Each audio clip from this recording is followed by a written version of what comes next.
not presenting for no need for it. People can get access to the therapeutics with an at-home test, a positive at-home test, so they don't need a confirmatory PCR test.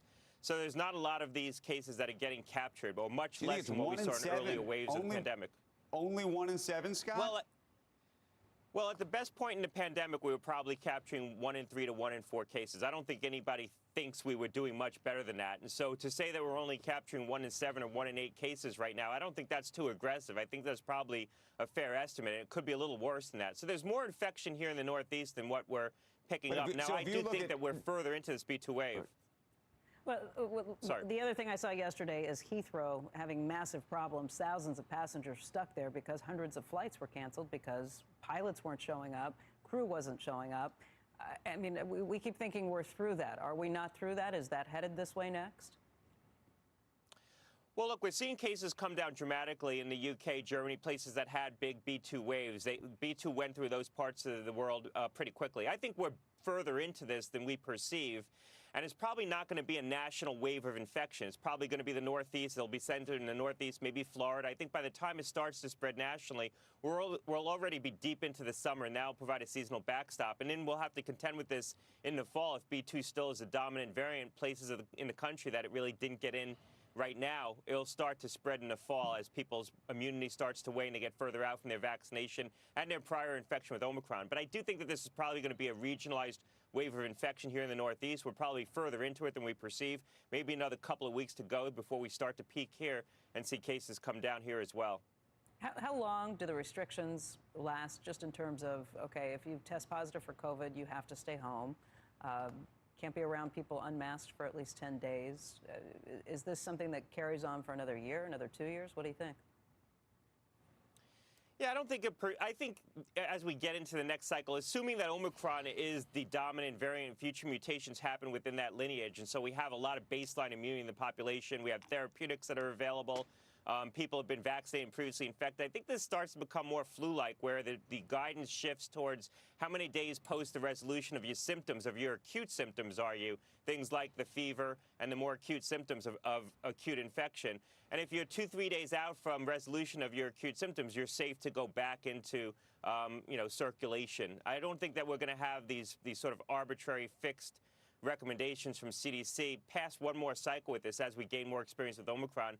And more people have had the infection, so hopefully on the second time that they get reinfected, they're going to clear it more quickly. Dr. Gottlieb, thank you. Thanks a lot.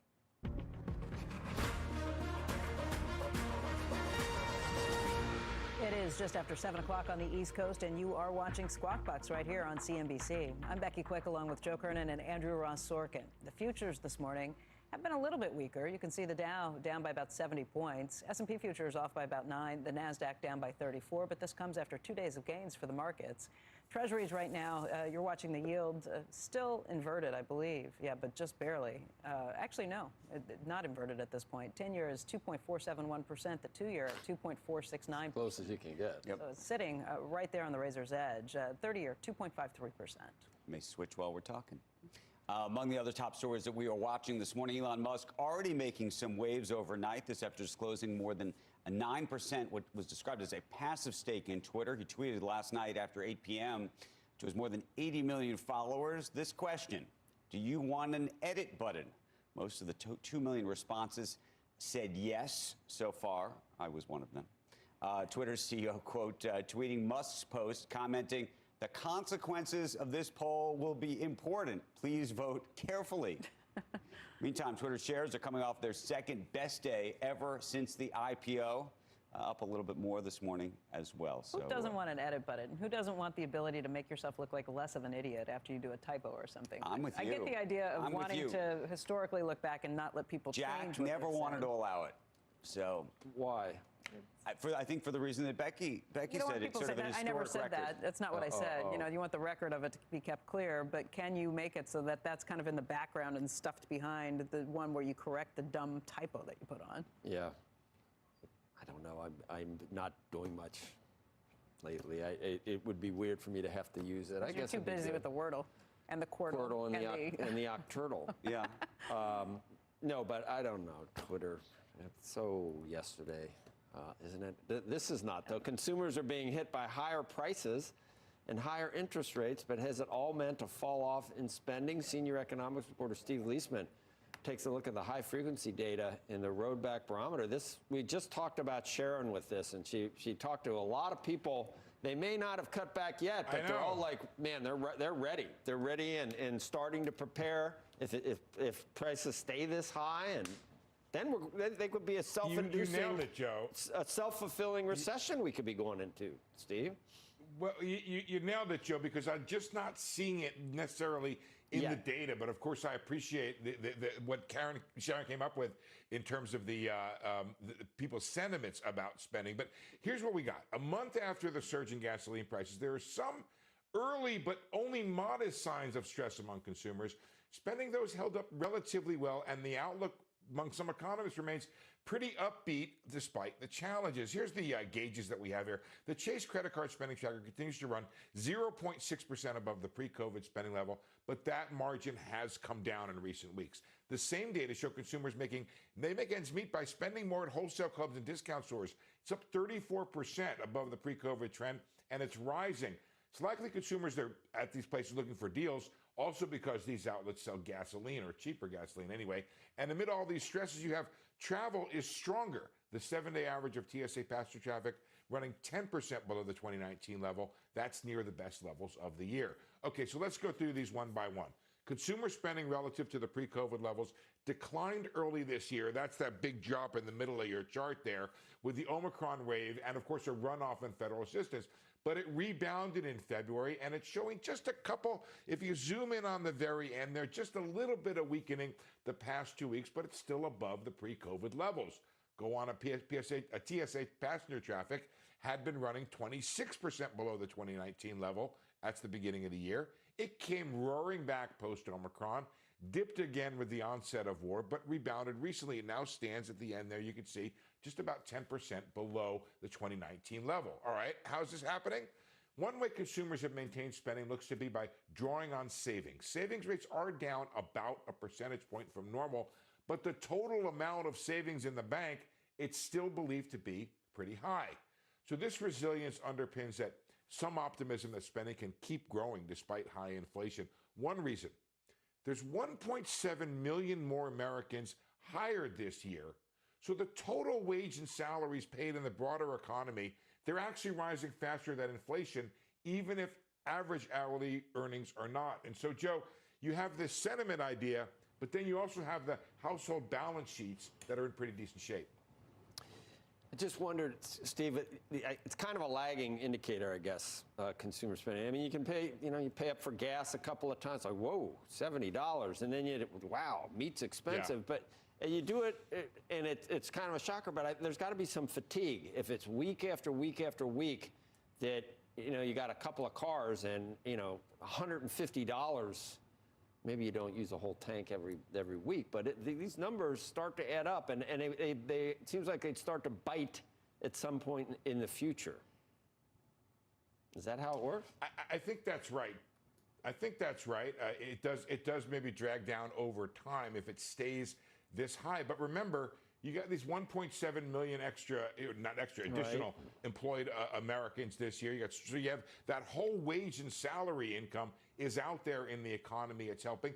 You've got this pent-up demand for travel, which is, you still have these Omicron rebound threads running through the economy. I'm not saying everything's rosy. I'm just saying you got to take the sentiment numbers are very contemporary. You're right. But they don't necessarily tell you how people are spending right now. So we'll have to watch how people adjust. One little interesting factoid, which is that J.P. Morgan looked at, you have this rise in gas prices, but the amount that people are spending on gas is lower than the amount of the rise in gas prices. It tells you there's some economizing going on in terms of how much they're filling up their tank, how much they're driving. Yeah. Yeah, we always got to, what people say and what they do, it can be wildly different. Too. So we have to watch it, Joe. We got to watch it. We watch it every week. What's that? The what? I said we have to watch it every week. This is the first look at it. I've been waiting to see if we get a couple weeks of data. Saw a little decline there, and we'll watch it some more. Okay. All right, Steve. Thanks. Coming up, Ken Burns and Walter Isaacson join us after the break to talk about their latest project I don't know if you saw Jeopardy. Anyone see Jeopardy last night? No. Mandy Patinkin did an entire, he voices over the Ben Franklin part Oh, that's great. of the documentary, and all of the questions were about Ben Franklin. That guy was something incredible. So this should be good. Later, Senator John Barrasso on President Biden's decision to release oil from the Strategic Reserve and weigh why that might not be enough. Stay tuned. You're watching Squawk Box. This is CNBC.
Last night, a two-part documentary on Benjamin Franklin premiered on PBS. It follows the Founding Fathers' multifaceted, complicated life and his role in building America.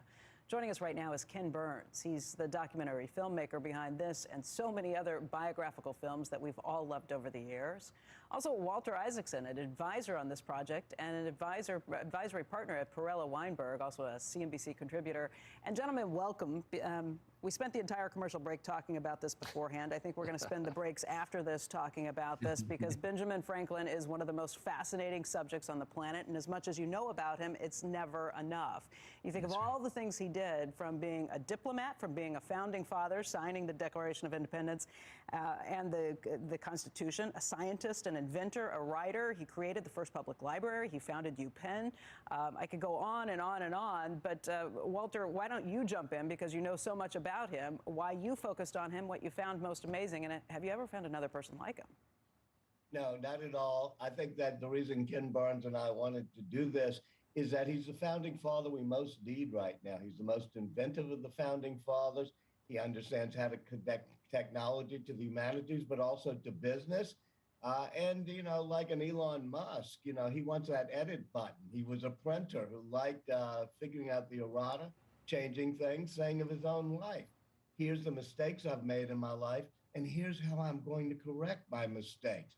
So that notion of being innovative, middle-class inventor who becomes the most successful American in so many fields, And like Leonardo da Vinci, he wants to know everything you could possibly know about everything knowable. So I think he's an inspiration for our time to give us not just confidence as a nation, but a little bit of humility too, to say, and how can we make ourselves better? He was always fighting for self-improvement.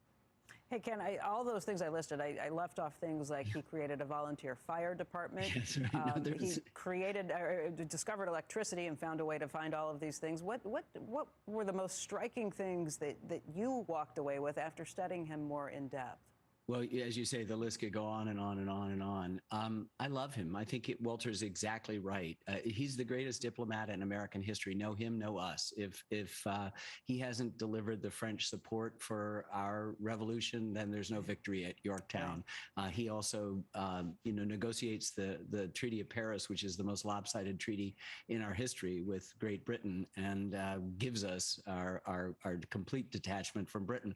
I think the most important thing for this morning, Becky, is that this guy's on the $100 bill, right? The largest bill in sort of general circulation. Everybody wants more Benjamins, but it's only kind of half it. He is the model of pulling yourself up by your bootstraps, doing well, doing for self. But as Walter said, he tethered that to self-improvement, but he also tethered it to civic participation. So nothing was ever done. All of his inventions were held without patent. So there's no, comparison to the titans of today. He could have been exponentially more wealthy than he was when he retired in his 40s to pursue his scientific and, I would say, civic engagement with things even more than he already had. That's the important thing. He understands that there's an exquisite tension between what I want, the sort of classic American freedom, and what we need. He died, after all, in the Commonwealth of Pennsylvania, not the state of Pennsylvania. Right. And to that point, maybe for our audience, Walter, one of the most important things, the most important lessons he gave away would be something like just lessons on compound interest. The idea that he bequeathed funds to both the cities of Boston and Philadelphia. And those funds went on and on and on for hundreds of years. I don't know all the details on it. Maybe one of the two of you can. Well, they're right. still going. He loved the notion I was of just on compound TV. interest. Oh, I'm sorry, ahead. Walter, go ahead.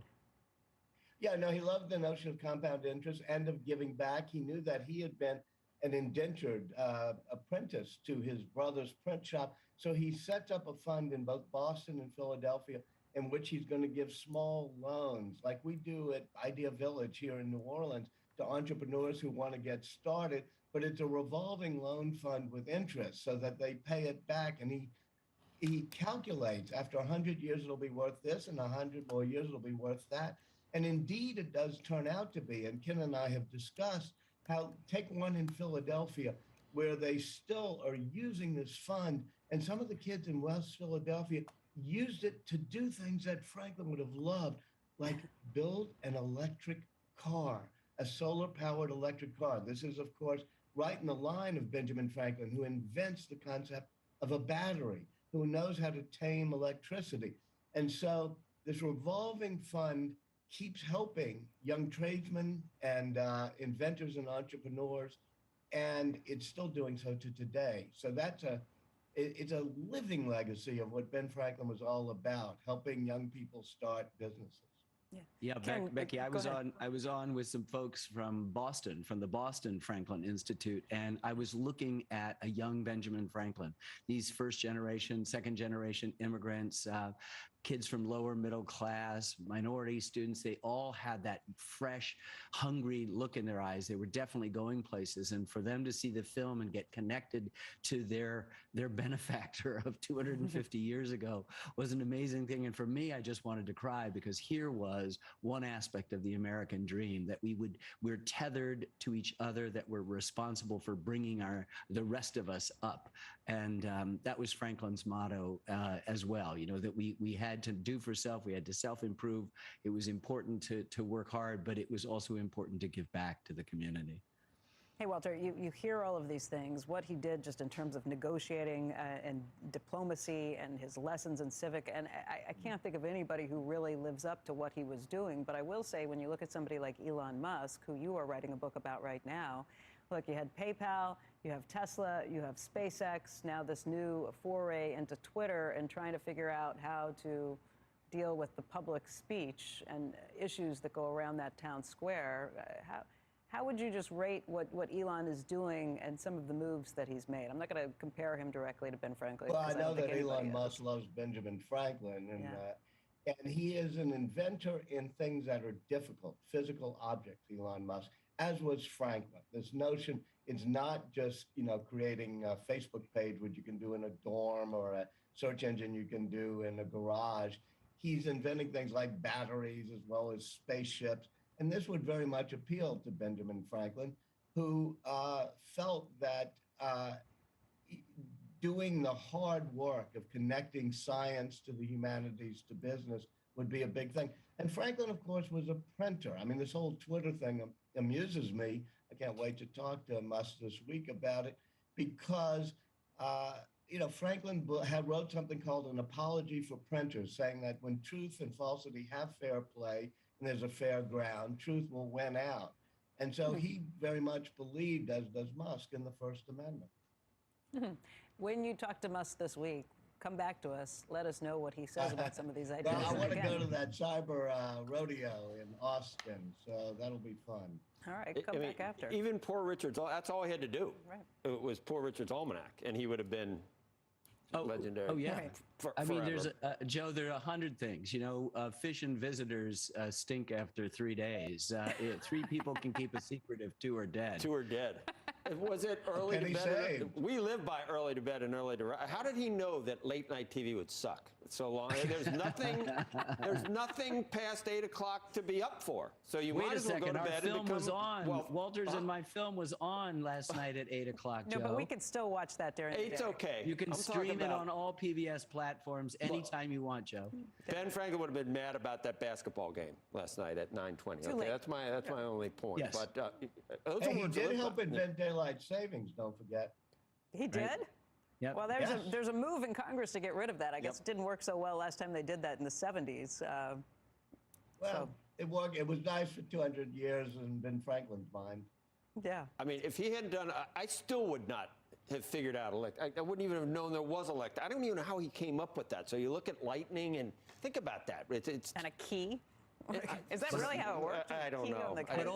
But all the terms that we use now, Joe, are Battery, his, that he borrows from a battery, charge, negative, positive, conductor. These are the things that, 250 years ago, they make at least our entry into questions about the subject understandable. And that's Benjamin Franklin. This for him, it doesn't really have any real purpose unless there's some useful application. Ken, have you used the Ben Franklin clothes? I still do that when I'm trying to make a tough decision. You write one side, you write the other side, and you count them up. Right? I've got a gal heading off to college, we hope, and looking at different things, and we're doing exactly that kind of means testing about what works and what doesn't work. I mean, he's in our lives everywhere.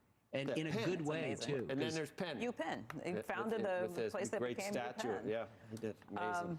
Ken, thank you for making this. Walter, thank you for your contributions to it. And come back, Walter, after you talk to Elon Musk this week. We want to see you next week back here with some news on We need the report. Shoe leather reporting. Thank you, Becky. Thank you all. Thank you, gentlemen. Great. Coming up when we return, Kansas beating North Carolina 72-69 in the NCAA Men's Basketball Championship. But how big was March Madness for the betting community? We're going to run you through the numbers and Joe's losses after the break. In the meantime, we're going to get a check on the markets. Squawk Box coming right back. We are in the red this morning, Dow off about 73 I didn't even points. get into vaccines. Benjamin Franklin was a big proponent of smallpox vaccine because his son died of it.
the Kansas Jayhawks capturing the NCAA men's basketball national championship. What did the tournament mean for the world of online sports betting? Contessa Brewer joins us now with more. We already had the bracket mania, and now you got books everywhere that you can actually bet on the individual games, which worked for me, Contessa, because I did the opposite of my brackets, and I ended up doing pretty well. Well, I'm so glad to hear that, Joe. That was a huge relief off of my mind. But let's talk about how big March Madness was. FanDuel CEO Amy Howe tells me it was their strongest month in history with record-breaking customer acquisition and significant growth in actives and handle across all sportsbook states. MGM points me to Nevada, the most mature and established sports betting market in the nation. The first round combined handle from the BetMGM app, jointly owned with Entain, and its retail sportsbook in Nevada saw the highest handle in history. And that remained true through the Final Four. Saturday's North Carolina Duke game saw the biggest bet total ever for any college basketball game with BetMGM in Nevada and nationwide. Sunday's women's championship game between South Carolina and Connecticut was BetMGM's most bet on women's sporting event ever. NBC partner PointsBet also saw record numbers. Its handle up 75% year over year for the tournament, more than 100% for the Final Four, and live in-play bets surged 175%. Another big winner here, Mattress Mac. Caesars tells us the Houston furniture mogul placed two $3.3 million bets on Kansas, winning nearly $8 million. And there was a reported bet with Barstool as well that would net him another $3 million, making up for some of his losses on college football and the Super Bowl. Big sports betting week, of course, with golf at Augusta beginning Thursday. Major League Baseball opening day is Thursday as well. So we've got a lot to talk about here, Joe. Andrew? We do. You know that I bet on some preseason baseball games. Do you know that if they're tied in the ninth inning, they stop? I looked yesterday, I had the Mets. It's 3-3. 3-3, who wins? It's 3-3, they stop. They don't. And I'll tell you, one more point, Contessa. They keep running ads about how these great things have happened in women's sports, and they play there's a blank screen, and they play the announcer getting so excited. And they go, this happened, but no one saw it. And that's true. 40% of athletes are women, 10% of the media coverage. I watched every one of those Final Four games, the women's game, and bet on them and loved it. So this is good for everybody. Maybe so there's some addicts. I don't know any. That's great. I don't know any, but it's good for the interest in sports. It is, and I loved watching it. I mean, I know some of the stars on the teams at UConn and Louisville, and it was really cool to watch. So I like it. I'm happy. I don't know if betting on preseason baseball games is very productive, but I've done that too. Well, listen, the sports books are hoping that because traditionally baseball is not a huge betting sport. It's fun, but there's though. so many games that if you get and drum up some interest in betting on baseball, this could be really big for these operators. My strategy is money line. I take anyone on any given day can win. So you get like a plus 140, you bet $5, you can win like, I don't know, 14. And teams win all the time that are a little bit under. You never know if the pitcher's going to last or anything. So that's my strategy. Thanks, Contessa. We'll see you around. Sure. Thank you. Yep. Okay, coming up in just a moment, more of that interview with Matt Damon on his new book, his new round of funding, and his mission to help hundreds of millions of people get access to clean water. And we are on Rate Watch this morning. The 2-year and 10-year spread, so close. It's kind of an I was going to say it's unverting. It's also unnerving. We're going to talk about it. Squawk Box, come right back.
Welcome back to Squawk Box this morning. Making headlines, Manhattan residential real estate sales topping $7 billion in the first quarter. It makes it the strongest ever start to the year. It's according to some new data coming from Miller Samuel and Douglas Elliman. Sales in the first 3 months of this year up 46% year on year, with total sales volume surging 60% to $7.3 billion. The average price of a Manhattan apartment, drumroll please, is now just north of $2 million.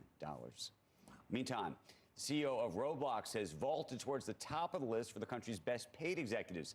David Baszucki, I was saying a celebrity in the household of the Sorkins, at least among the Sorkin kids, receiving a pay package. I don't know what the Sorkin kids would think of this, valued at $233 million. That's in dollars, not Robux. Most of that is made up of restricted stock, depending on the company meeting certain milestones. It's designed to vest over 7 years if Roblox shares meet target prices that start at $165 and continue through to $375 per share. You're looking at the stock right now at $49. If the stock falls, or fails, I should say, to reach the initial price target by March of 2028, he wouldn't receive any of the shares. So a model more akin, it's a little Elon Muskish. Is he worth it? I mean, you had the entire discussion that I missed last week about the Intel CEO. Oh, about Pat. And this is more, a lot more, 60 million more. Yeah. He founded the company. He created this whole situation to begin with. I have a different perspective on this one, I think. I wasn't going to say anything, but you said I don't know what the kids would think about that. How could they think of anything other than that is awesome and I want to be that guy? I think that's what they would Well, probably what else would they think? What are you trying to Well, no, we were having the breathe into them? No, we That had this the is conversation last week about whether Pat's worth the dough. No, I know. Right? But I don't know. You said your kids. I'm not sure what they would think of it. Would they already say, "Oh my God, with that greedy CEO, that's really bad"? Would they already say that at 10 years old? You already got them trained to. It's not just. It's not. You know, they drink from the same water fountain that I do. Oh no. Yeah. Okay. Yeah. All right. They look. Everybody wants success. We want Dave Baszucki to have lots of success. That's actually what the Sorkin that's boys what want. I was saying. Okay, they would good. love for him Then to have the success. Yes, absolutely. Okay. All right. That's why I thought Still you to were come this, questioning it. all right, still to come this morning, former Energy Secretary Dan Brouillette joins us to talk about the global energy disruption and whether or not the decision to release from the strategic reserves is going to be enough. WTI this morning up to 103.83. Right now, as we head to a break, let's take a quick check on crypto prices this morning. At this point, you're going to see, Bitcoin's up by about 1.75%. And during April, we are celebrating Financial Literacy Month and featuring some of our CNBC contributors. Here's CNBC contributor Stephanie Link with how she learned about money. Here's how I learned about money and how to invest, especially for the long term. Right out of college, my father suggested that I take money out of my paycheck and put it into the S&P 500 into an ETF and just dollar cost average each month. Put it away, he said, you'll never see it, you won't miss it. And he said it could be $5, it could be $25. Point of investing over the long term and not worrying about the day-to-day movements in the markets. I still, to this day, use this process in my investment style.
We have some breaking news from General Motors and Honda. Phil LeBeau joins us right now with the story. Phil, good morning.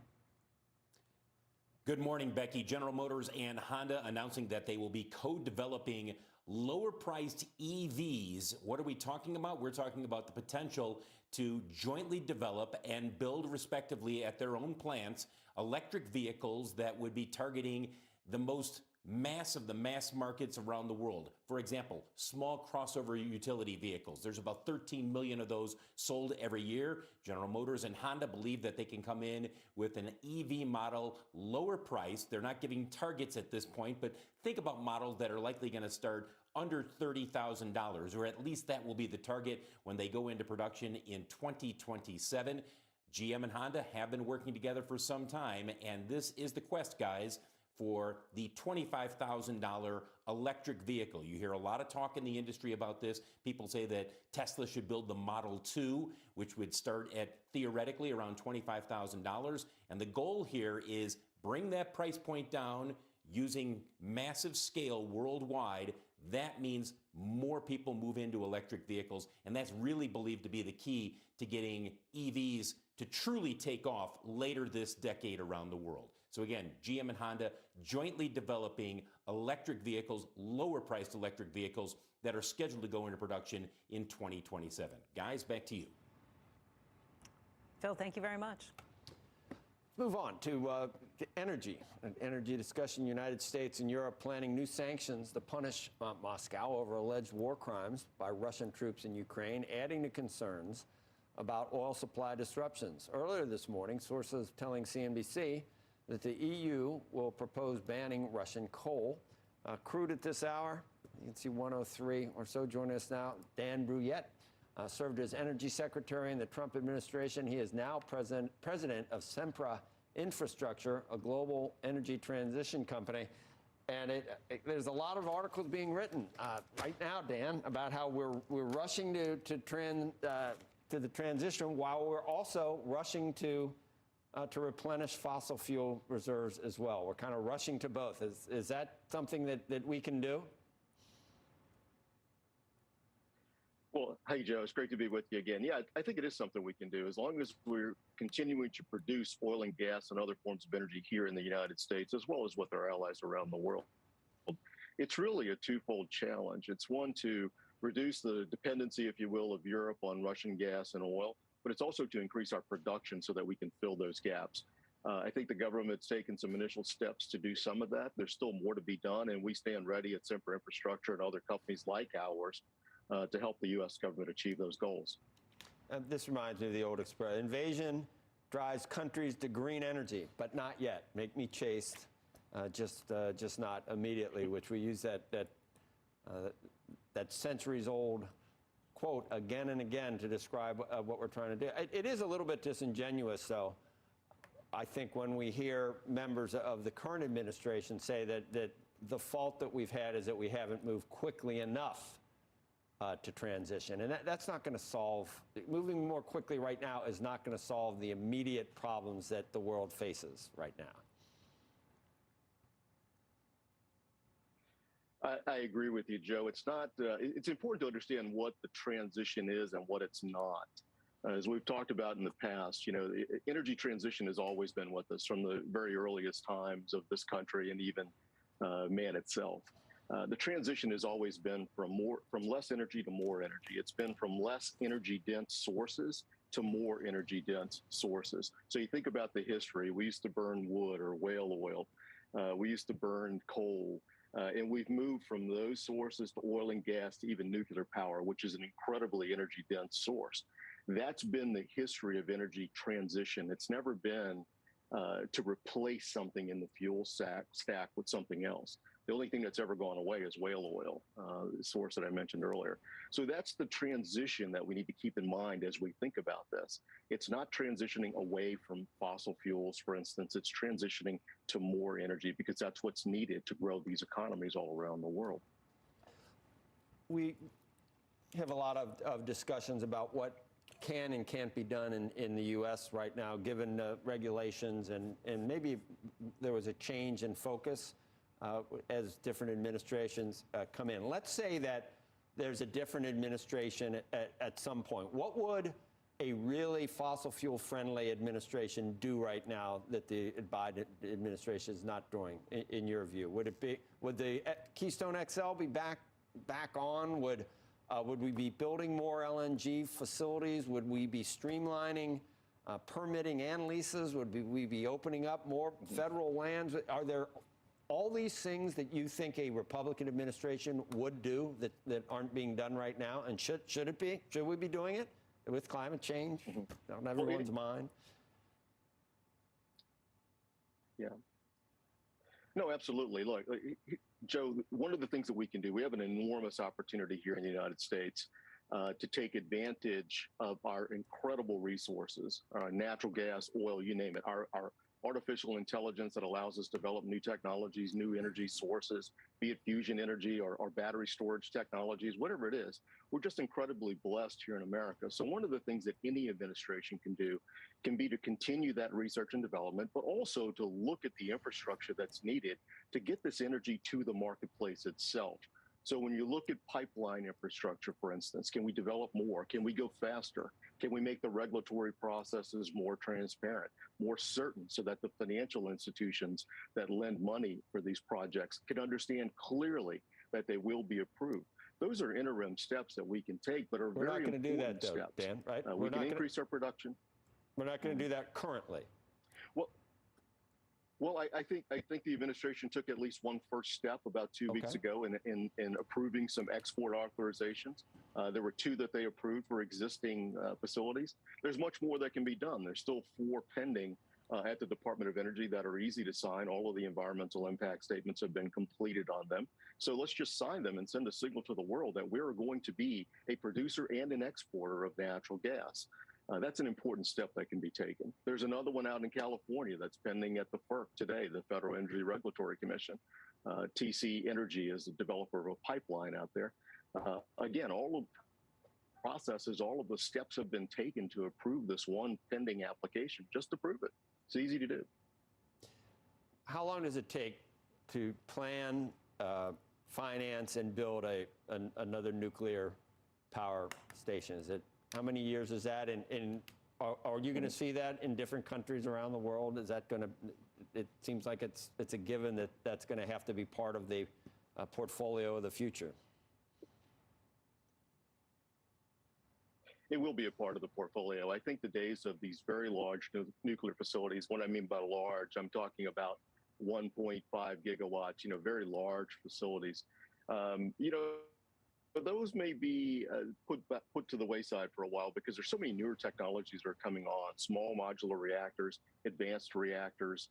There are several companies in the space today that are developing reactors that are not much larger than the size of your kitchen, for instance, and they produce an enormous amount of electricity. Importantly, Joe, they have fuel sources that are walk-away safe. So if the reactor's cooling systems shut down, nothing really happens. The reactor just closes.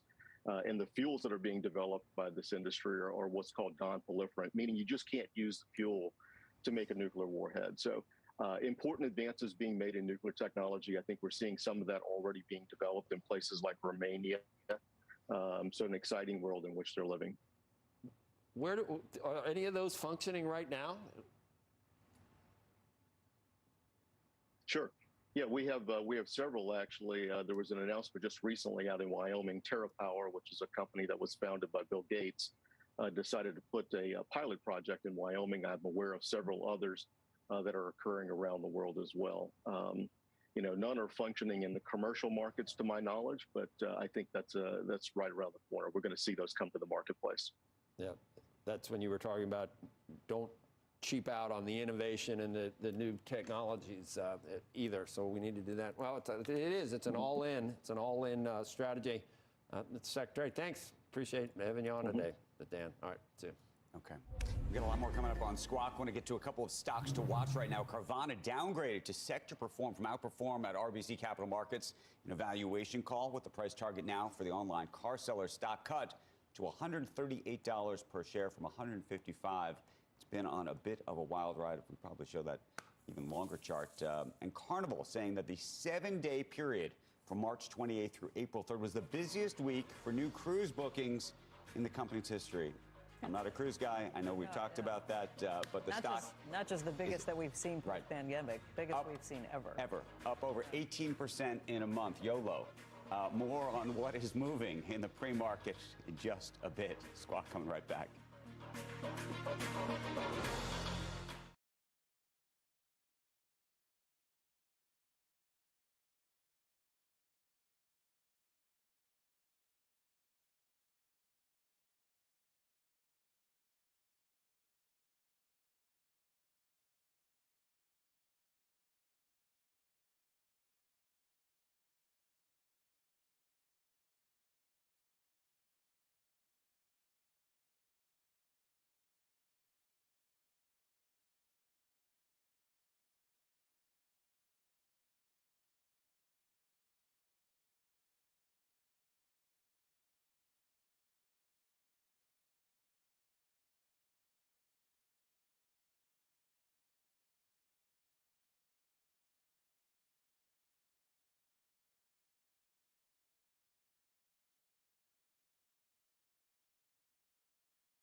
Welcome back to Squawk Box. New this morning, FTX announcing it's making a strategic investment in trading platform IEX. As part of the deal, which is expected to close next month, FTX will help IEX on board digital assets to its trading platform, and the two companies will work together to change the U.S. market structure around digital asset securities. Join us right now. First on NBC is FTX founder and CEO Sam Bankman-Fried, also IEX co-founder and CEO Brad Katsuyama. It's great to see both of you. Sam, how did this deal come together? What are you trying to do here? Yeah, I mean, really excited to work with Brad and the IEX team here. I think that, the core things that sort of precipitated this were, we have a lot of expertise with, cryptocurrency, exchanging. They have a lot of experience with securities exchanging. And, it's a really good opportunity for us to work together and work with the SEC and other regulators to build out pathways for digital asset securities. Hey, Brad, I mean, let's just admit it. This crypto market is a little bit like the Wild West. You've always been trying to make the system, quote unquote, fairer. Talk about front running. I think there's all sorts of front running going on in crypto land right now. Yeah, man, I think from our perspective, there's a lot of, incredible innovation happening. And I think, Sam and I have talked about this. I think, there's also, a lot of activity that I think the broader crypto community wants to root out of this market. Where IEX has a lot of experience is pushing the boundaries of innovation within regulation. And this is an important time when, regulation, I think, is inevitable in this market, and wanting to ensure that smart regulation is put in place, that there are things that the regulators will want. And I think from an IEX perspective, we have a lot of experience. We have a decade of experience in really trying to represent the interests of participants and trying to shape regulation that ultimately protects investors. I think that is something Sam and I are both passionate about, our companies are passionate about, and that's what we're trying to do here. Hey, Sam, right now the SEC, obviously looking at this, Gary Gensler's made a bunch of comments. I want to read to you, this is from a Cowen crypto report, following some comments by Gary Gensler. They say, we see a threat to the existing market structure for crypto platforms, as Gensler is questioning if investors can be protected when a single entity provides all the services. Concentration of crypto trading will become a major talking point in Washington. This will be used to justify imposing regulatory regimes, and will be used to counter the idea that crypto is different because it's decentralized. What do you think? Yeah, I mean, I think that there's certainly an extent to which, there may be a more sort of sharded system for digital asset securities. And I think that, our partnership with IEX is one example of that, where we're looking to join forces to do this and sort of like each offer a piece of the picture.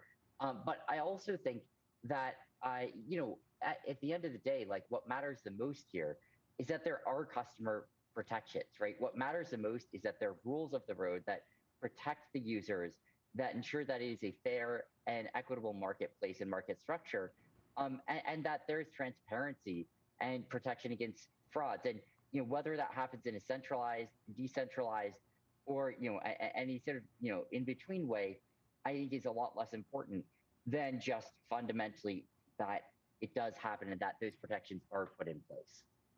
Hey, Brad, you've talked about how the stock market is rigged. I think you've actually used the word rigged over the years. Do you think that the crypto world today is rigged? Yeah, I mean, I think that, so one, I think part of the partnership with FTX is for us to learn more about the intricacies of the market. And I think, from our perspective, obviously equities was regulation layered upon regulation. And the output of that were that some parts of this market were considerably imbalanced. And I think we've spent a lot of time talking about that. I think from our perspective, when you're looking to build rules from scratch, you have an amazing opportunity to build something and really not look to replicate, some of the issues that do harm investors today and still happen. So I think from our perspective. But how much, Brad, of the business do you think? I mean, I don't want to say that you've taken a paternalistic, maybe I've taken a paternalistic view of how markets should be regulated in the sort of post-financial crisis world. We've talked about the issues that were raised during that period and throughout since then. I would argue to you, most people in the crypto land, despite saying they want regulation, I'm not so sure that they actually do. They want a chance at the lottery ticket. That's what so far this has been a lot about. No? No, I think there's a mix of activity, but I think at the core, what you see happening in crypto is building networks that look to change the role of the intermediary, of the middleman. And I think to many degrees, that's a positive innovation. I think it can reshape a lot of industries, including finance. And kind of like much like the dot-com bubble, people were saying, oh, of course there was a lot of fraud. Look at a bunch of the companies that went bust. But out of that dot-com bubble emerged some of the most revolutionary companies that have ever existed. I think the same thing is happening here, where it's easy to point at some of the things that are wrong. Yes, there could be more regulation, but I think what's being created here, I think FTX is one great example. What's being created here are revolutionary companies, and I expect that to continue. I expect it to be a huge part of this future. Hey, Sam, I'm curious, just for those who are watching, investing in various coins and tokens and the like, just where you think we are, if we were to date this in sort of internet land. I always think of these coins, and I think of Ethereum and Solana and so many of these things, almost like operating systems, and almost like mobile operating systems. Back in the day when we talked about RIM and we talked about Palm, now we talk about iOS, we talk about Android. And the reason I'm mentioning those different operating systems is there was a time where we thought RIM was it. And then, of course, RIM is not it at all. iOS came along way later and became it.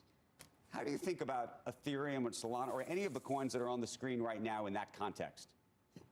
Yeah, and it's a good question. And, I think that things like, AWS, right? Like server-based infrastructure is another sort of parallel to layer one blockchains. In terms of where we are today, obviously, I don't know for sure. And all I can do is give my best guess about it. But, if I had to guess, what I would say is look at the throughput of the systems, right? Look at the actual capacity of the actual systems as they exist today. And say, where is that compared to where it needs to get for this ecosystem to become huge? And the answer is it's a few orders of magnitude away. We need to get to 1 million transactions per second on blockchains in order to be able to support the broader, internet ecosystem on them. And, right now, Solana is, maybe the fastest, and it's at, tens of thousands. Ethereum's at tens of transactions per second. And so I think proof of concept is sort of the phase that we're at, but I don't think that we're yet at the phase where, we have technologies that are ready to just roll out and revolutionize the world tomorrow. I think we're still 3 to 5 years away from that. But does that mean that 5 to 10 years from now, there will be innovation on top of these coins that are totally different coins, in which case the investments in those coins won't have the same value? It's a really good question. And of course, no one knows for sure, right? And I think what I would say is, well, what's your projection of what's going to happen with some of the biggest, layer one today, right? Do you think that Solana is going to continue to scale that 3 to 5 years from now? It will be 100 times as fast as it is today. Do you think that network and the open source community working on it are going to get it there? Or do you think that that's going to crap out and that what we're going to see is, generation 4 blockchains, right? Which didn't even exist until a year ago, or until 2 years from now, that end up sort of, taking that whole position. Frankly, it could go either way. Obviously, I've been bullish on, Solana as a technology, not making a comment necessarily as an investment. Right. But I think that it's still too early to know for sure. Okay, we're going to leave the conversation there. It's a longer one. Sam and Brad, we hope to have you back. It's fascinating to see what's going on in this space, and we appreciate you being here. Thank you. Of course. Thanks, Andrew. It is just after 8 a.m. in New York. You're watching Squawk Box, and we're live this morning from the NASDAQ market site in Times Square. I'm Andrew Ross Sorkin, along with Becky Quick and Joe Kernan. Take a look at the futures right now. There is some red on the screen. The Dow looks like it's going to open down about 40 points. NASDAQ off about 15 points. S&P 500 off about 4 points. We've also been getting unnerved by the potential inversion of the 10 and 2 year. And Joe? Yeah, a little bit. Want to talk to Mr. Santoli about that and more. We'll see if he shares the angst. Mike Santoli is looking at some broader market themes this morning. Mike, you have trouble sleeping last night?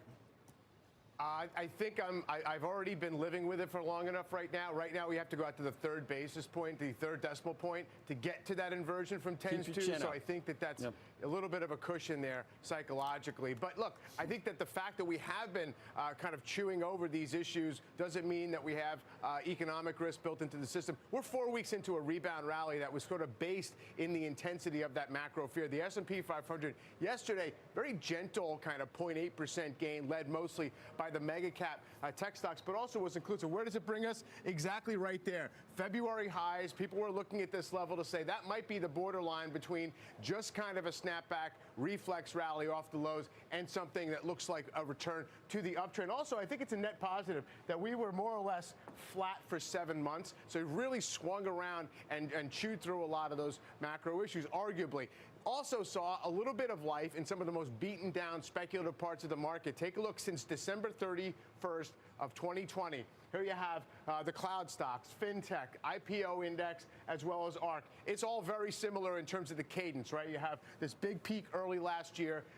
Then you had a correction, a little bit of an echo boom, and then the big slide. And right now what you see is a little bit of basing going on here. Every one of these off the lows and kind of horizontal. A lot of people feeling like, look, we don't have to make a bet that they're going back to their highs. They're still all 30, 35, 40% off their highs. So maybe there's some room higher. And obviously the Musk Twitter thing seemed to give a little bit of energy to this trade. The volatility index has cooperated with the bulls to an extent. You had this big spike on the chart. It's back down below 20 right now. And so you can see, usually that means the market's on a firmer footing. One thing I'll point out is you do still have that little bit of an uptrend there, whereas last year, look, we had this very solid floor as the market was very calm. You never got more than a 5% pullback. So maybe still something to prove in terms of whether the market, with the Fed in place so much, can still relax a little more than it already has, guys.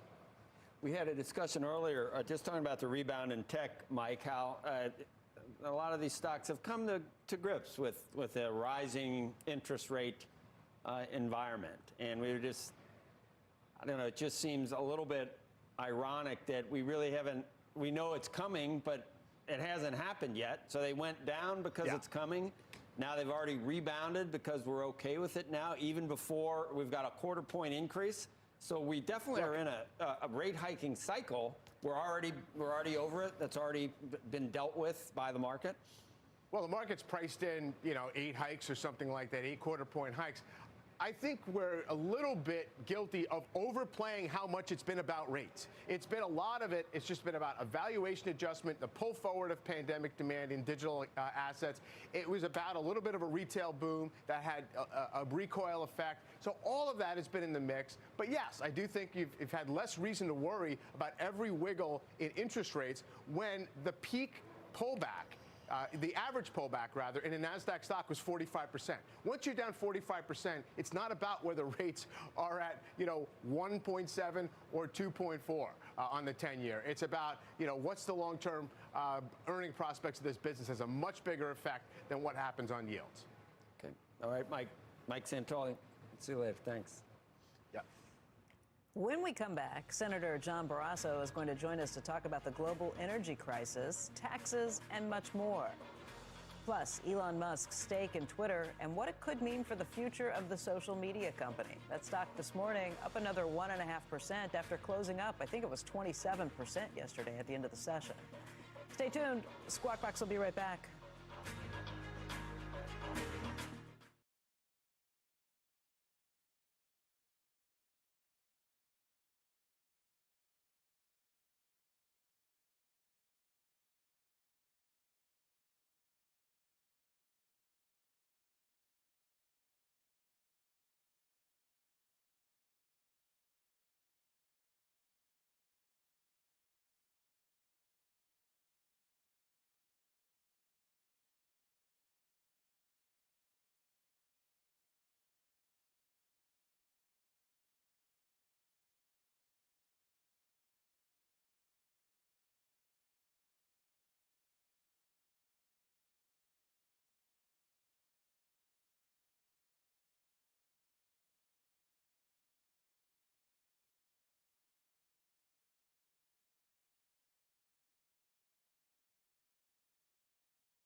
Welcome back to Squawk Box, everybody. Been watching the futures this morning. Been a little weaker. Of course, this comes after 2 days in a row of gains. At this point, the Dow futures down by about 50 points.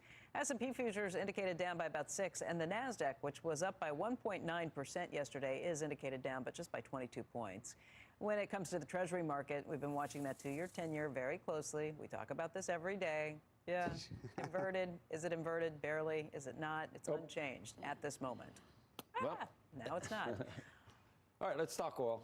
Again, President Biden's decision to tap the Strategic Petroleum Reserve for the next 6 months immediately brought oil prices down, energy prices, but they're creeping back up, which we figured they would. Always seems to happen. In Congress, the Senate Energy Committee's lead Republican says releasing more oil from the SPR doesn't produce a single new barrel of American oil. He's calling on the president to reverse course. Joining us now, Senator John Barrasso, a Republican of Wyoming. He's the ranking member on the Senate Energy and Natural Resources Committee. Near term, that might be the quickest way to bring some relief at the pump, though. I think that's what the administration was thinking, Senator, because some of these other things, it takes time to reverse some of the restrictive policies and open up domestic production. But you can do this quickly. You don't think it's a good idea?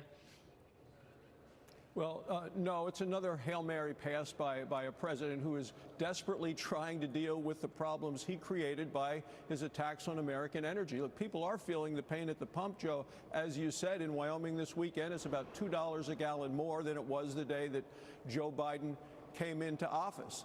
So this decision to release more from the Strategic Petroleum Reserve, it's not going to do anything in the long term. It may have a little temporary lowering of prices, but not significantly. We'll be over $4 a gallon through the summer, I believe, because we're not really producing more American energy this way. And, you know, some people call it a gimmick, but I think it's dangerous because he's tapping this reserve to the point, and it's for the emergencies, to the point that we'll be at our lowest level in there since, 1984. So in case of a real emergency, we're not going to have that emergency supply to lead back on. Well, Senator, the problems in Europe and how they're going to generate the energy they need, they're well documented. Obviously, that's not Joe Biden's problem. What happened in the last 2, 3, 4 years? I mean, the pandemic certainly played a large part. And you don't have the workers you need to man some of the rigs. You don't, there's supply chain issues. There's myriad problems that go into this. What specifically do you think the Biden administration did or didn't do to get us into this situation? Well, I've been on the Energy Committee in the Senate for 15 years, and I think of energy as the master resource.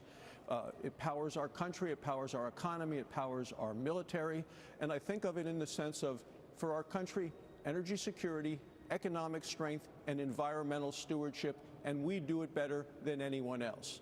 So under President Trump, we became energy not just independent, but energy dominant.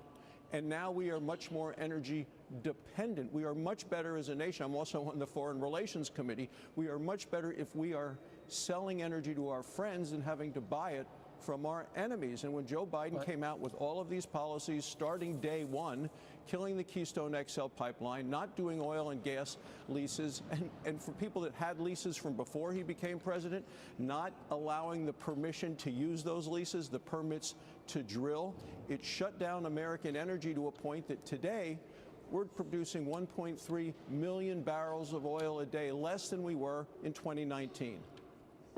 Senator, when the pandemic hit and we shut down the economy, it became, not economically tenable to do a lot of this stuff. So that's one thing that we were dealing with. That anybody would have had to deal with that. In terms of the eventual transition, do you think it's a good idea for hydrocarbons to cost more so that they're more competitive, the renewable sources are more competitive with hydrocarbons? Do you think there was some thinking in that regard with the administration that maybe a little bit higher hydrocarbon prices would be good because it would make a lot of the transition renewable energy sources more affordable?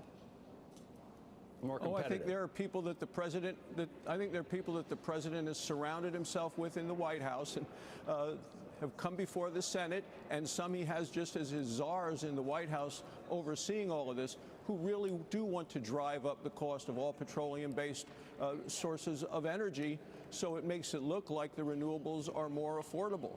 You know, I always say he wants to make green energy not that cheaper, but he wants to make red, white, and blue energy more expensive. And this is a real challenge that we have because the American people are suffering. The view of the president and how he's handling the economy, inflation, gasoline prices, all of those things, his numbers are in the tank. Less than a third of Americans think he's doing a good job with the economy, no matter what numbers happen to come out with employment. So those are the things I think the American people are looking at. You're not happy with, I guess, the budget and some of the new taxes there as well. We're talking about it. I don't know whether it's going to go anywhere. You say it's dead on arrival. What would you do if you wanted to try to tap into some of the unrealized gain billionaire wealth? Would you do anything for that, or you'd leave well enough alone? Well, as you say, the new budget comes out. There are 36 new taxes. About 13 of them have to do with making it more expensive to produce American energy. That's going to hit people. The biggest tax of all is the tax of inflation, which is hitting people living on a fixed income, seniors, all of those folks. You talk specifically about the so-called billionaire tax that the president's included in the budget, and part of it is it's going to hit a lot more people than just billionaires. This is a signal from the White House, from the president, to the liberal left that he's still with them. The bottom line is here, it's not just a tax on income, though.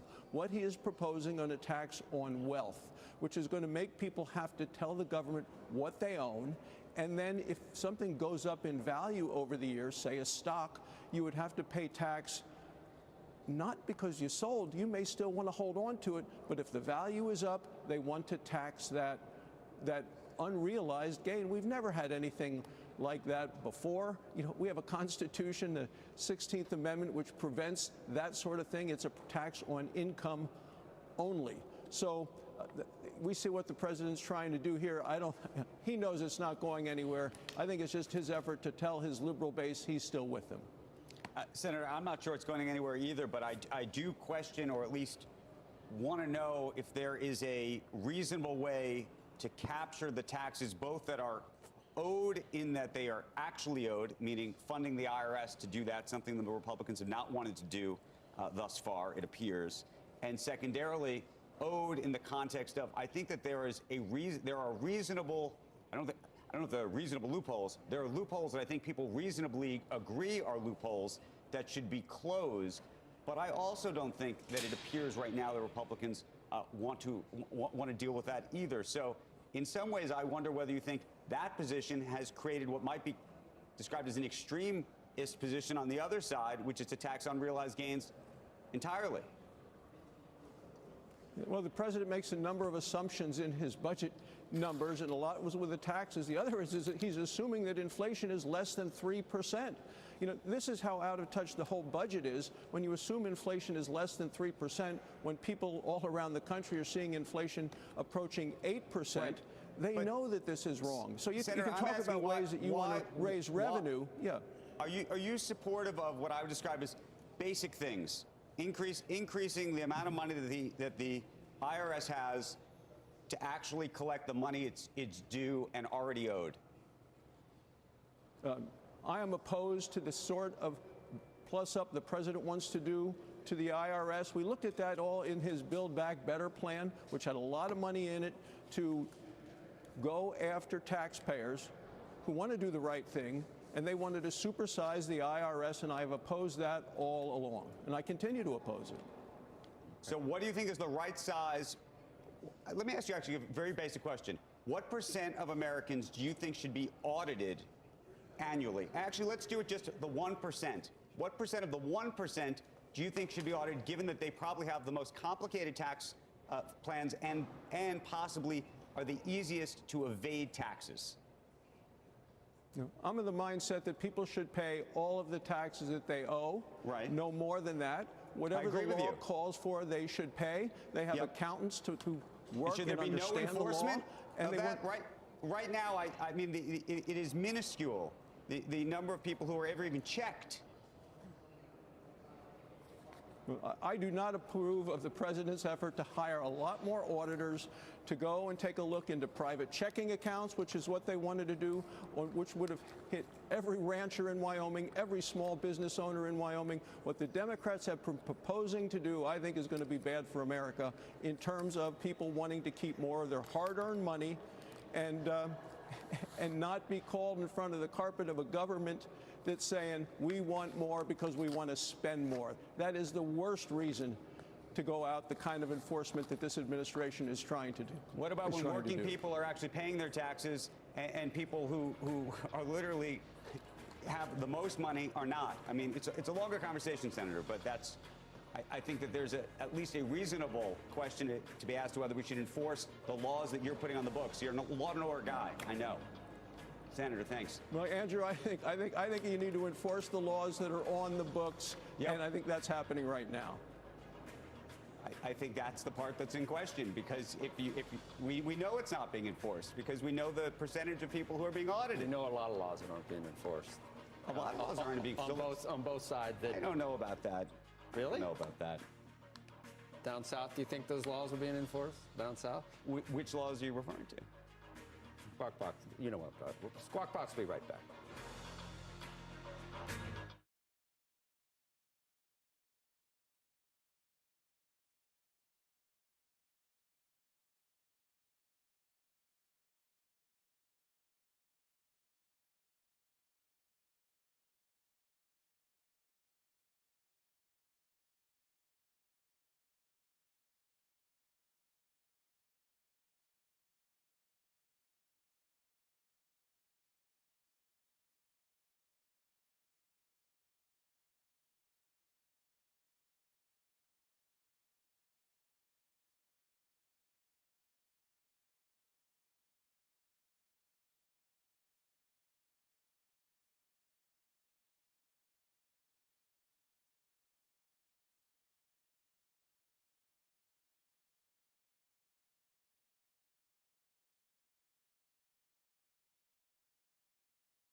Welcome back to Squawk Box. Water.org's co-founders Matt Damon and Gary White announcing they closed their third fund, raising $200 million towards an effort to provide access to safe water across the developing world. While on tour for a new book titled The Worth of Water, I asked Damon and White about the role of corporate partnerships towards their cause. these corporate partners are working with their treasury functions now, actually, because it's important for them to be able to contribute positively to water, and it's also important for their ESG, right? We see a lot of folks who come at this because it does, from all kinds of levels of social purpose, of water conservation, even when you start looking at carbon and the carbon footprint associated with water and how we're helping to address that, it becomes good business and good ESG for them. One of the newer partnerships you have, water.org has, is with crypto.com. Matt, I know you've been doing advertising for crypto.com. How did that come about, and what does that mean for water.org? Yeah, it came about organically. They called and asked if I wanted to do a commercial for them, and I have done very little of that in my career, but I talked to Gary about it, and I hearkened back to something Paul Newman said to me years ago, which was about shameless exploitation for the common good, and which is something his face was on salad dressing bottles, and he actually put that on the label, and so I made the decision to do the commercial and give all the money to water.org, and Gary and I discussed it, and we said, all right, let's go for it. And actually what happened, which was surprising and great, was that the people at crypto.com heard that I was doing that and just completely unsolicited sent us a check for $1 million. And so that was great and a surprise, and it started this larger conversation, because we have these partnerships with Stella Artois, for example, and they've been an incredible partner, and been incredible, their marketing team and all of they've really helped us try to get the word out about our work. And so this has led to kind of a larger conversation with crypto.com about hopefully kind of a larger partnership in the future. And you can catch the full interview on our Squawk pod. We should also mention, by the way, when he did all that crypto stuff, Twitter went wild. We've got some breaking news to bring you right now, which is that Elon Musk is now being appointed to Twitter's board of directors. He's going to serve as what's called a Class 2 director. So we've been talking a lot about what's happened in the past 24 hours. Takes that 9.2% stake. We think it's a passive stake. I think we all thought there was something else going on. This is what's going on. It's going to be appointed as a director. And then the question, of course, is how much influence is he really going to have? I don't know if we did think we never really did think it was a passive stake, although it's all semantics, because he's not your normal activist. He's a activist that he's wants much more powerful, gets things done a lot more quickly. I don't think he's trying to shake things up. So the stock moved about 25% yesterday. It's moving about 5% on this news now. He will participate in director benefit arrangements applicable to non-employee directors. That means I think he's paid. I know, that's what I wanted. Yeah, no, that means he would get paid, I don't know what, that's what I mean. 200 or 300 grand, whatever that's not the director fee is. Part of the story, I don't think, I guess. But clearly, the question is what kind of influence he's going to have over the company. They have a new CEO. Jack Dorsey's gone. Here's more. From Twitter.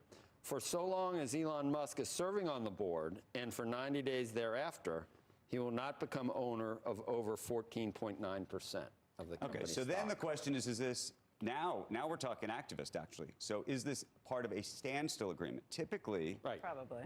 When you, I haven't read what you just read. 14.9, yeah, I can read it again. You can read it again. You read it pretty well. You read it Twitter well. Inc. dash. Yeah. For so long as Elon Musk is serving on the board, and right. For 90 days thereafter, Musk will not become owner of over 14.9%. But that means he can increase his stake 50% from what he disclosed yesterday, 9.2%. Well, there's also something else going on, which is there's a buyback program in place at Twitter right now. So it's possible you're 9.2 just by default if you just hang around the hoop long enough in the paint and wait for the ball. Too he could get over 10% though. Yeah, but that's not going to happen too quickly. My guess, again, I wonder if he has disclosed to them that he plans to buy more, if he is buying more while he's doing this the whole time through.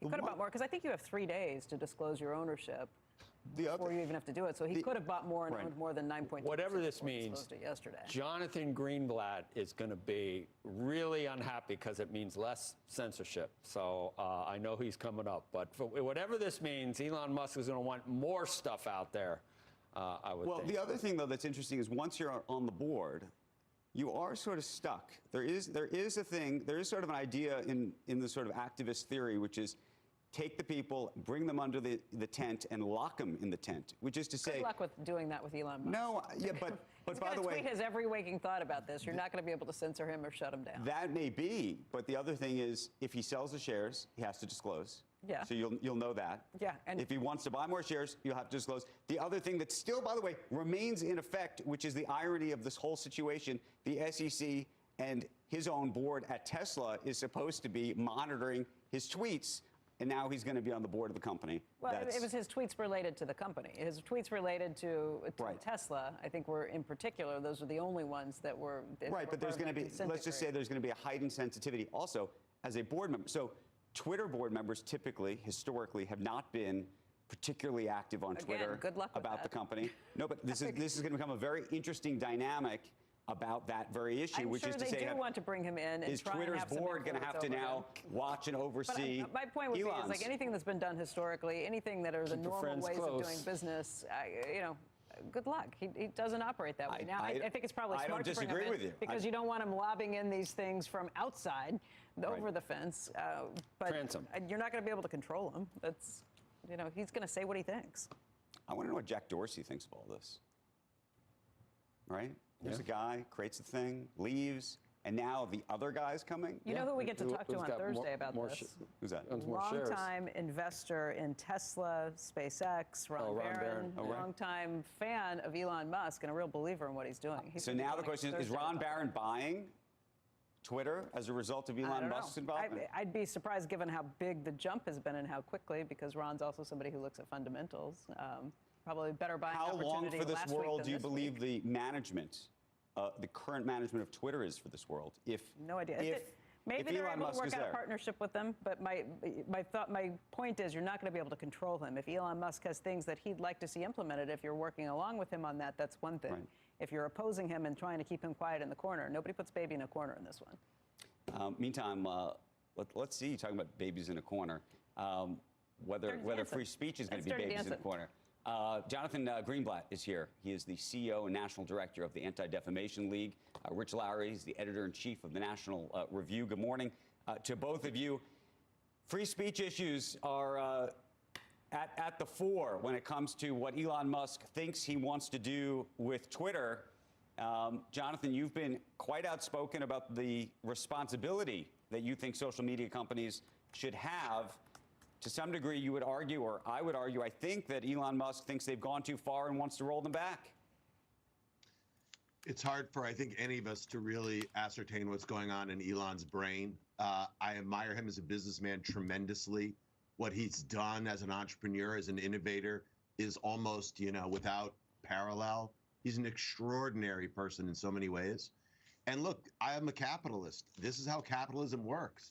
He has the right to buy a share of the company, and what you were saying just a few minutes ago, maybe this is a standstill agreement where they've reached some kind of détente. I don't know.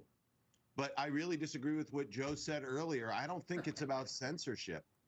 I believe in freedom of speech. The ADL is a civil rights organization, but I don't believe in freedom of reach.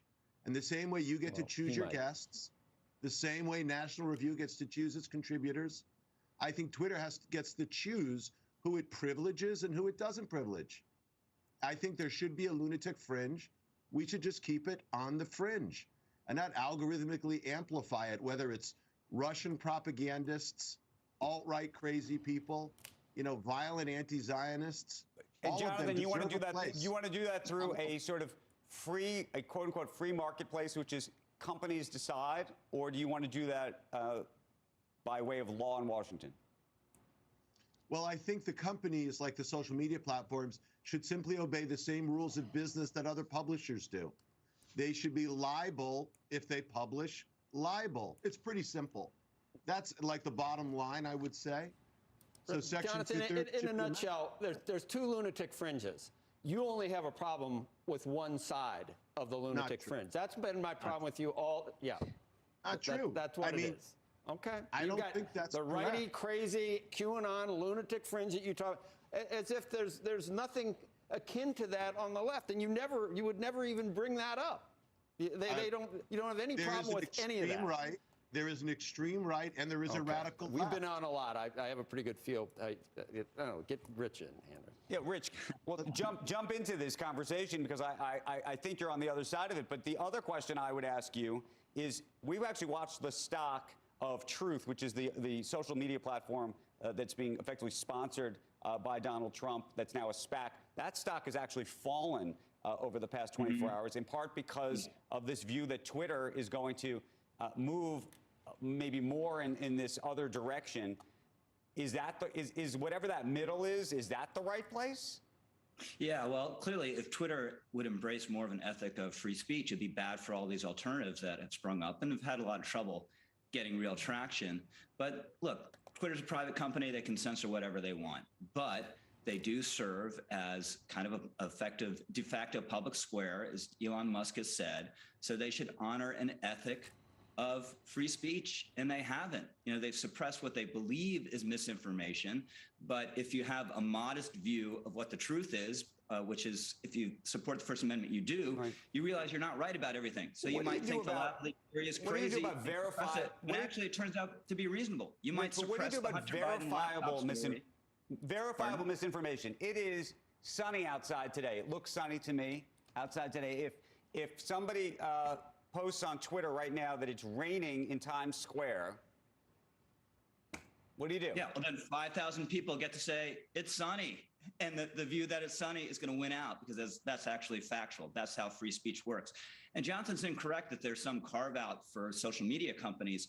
If I go and comment on an article in the New York Times and libel Jonathan, which I'd never do, I'm not going to do it, Jonathan, but if I went to do it, you don't get to sue the New York Times because it's an unmoderated comment. So the same principle applies to social media companies. So it's just a falsehood that there's some special rule for social media companies. And this country has a free speech crisis. Even some people on the center left are now acknowledging that. What about the free speech? What about the, how do you think about what's happening in Russia right now? And frankly, the lack of free speech that's taking place there and the misinformation that government is putting out in propaganda that they've effectively brainwashed an entire country to believe something that is not true about what's happening in Ukraine. Totally different category. That is the government overawing and dominating the media and killing dissidents and journalists they don't like. That if Twitter just let people have free speech, that's the opposite of what Putin is doing. It's not the same thing. Totally different. Hey, Jonathan, I want you to respond to that. But before I do, Twitter CEO taking to his own platform this morning to write, "I'm excited to share that we're appointing Elon Musk to our board!" Through conversations with Elon in recent weeks, it became clear to us that he would bring great value to our board. He's both a passionate believer and intense critic of the service, which is exactly what we need on Twitter and in the boardroom to make us stronger in the long term. Welcome, Elon. Clearly, this is now we know. It's been going on for weeks, and I think it probably is closer to a standstill agreement than anything else. I wonder if he was purchasing shares during that time as well, if the company was aware of that. I don't. Clearly hard to know. Or is this just conversations they were having because of what he was posting on Twitter? He had some back and forth with Jack Dorsey as well, who they were kind of back and forth playing. But Jack's left. Jack's no longer on the board. Yeah, but he was playing back and forth with him on some of these questions related directly to Twitter.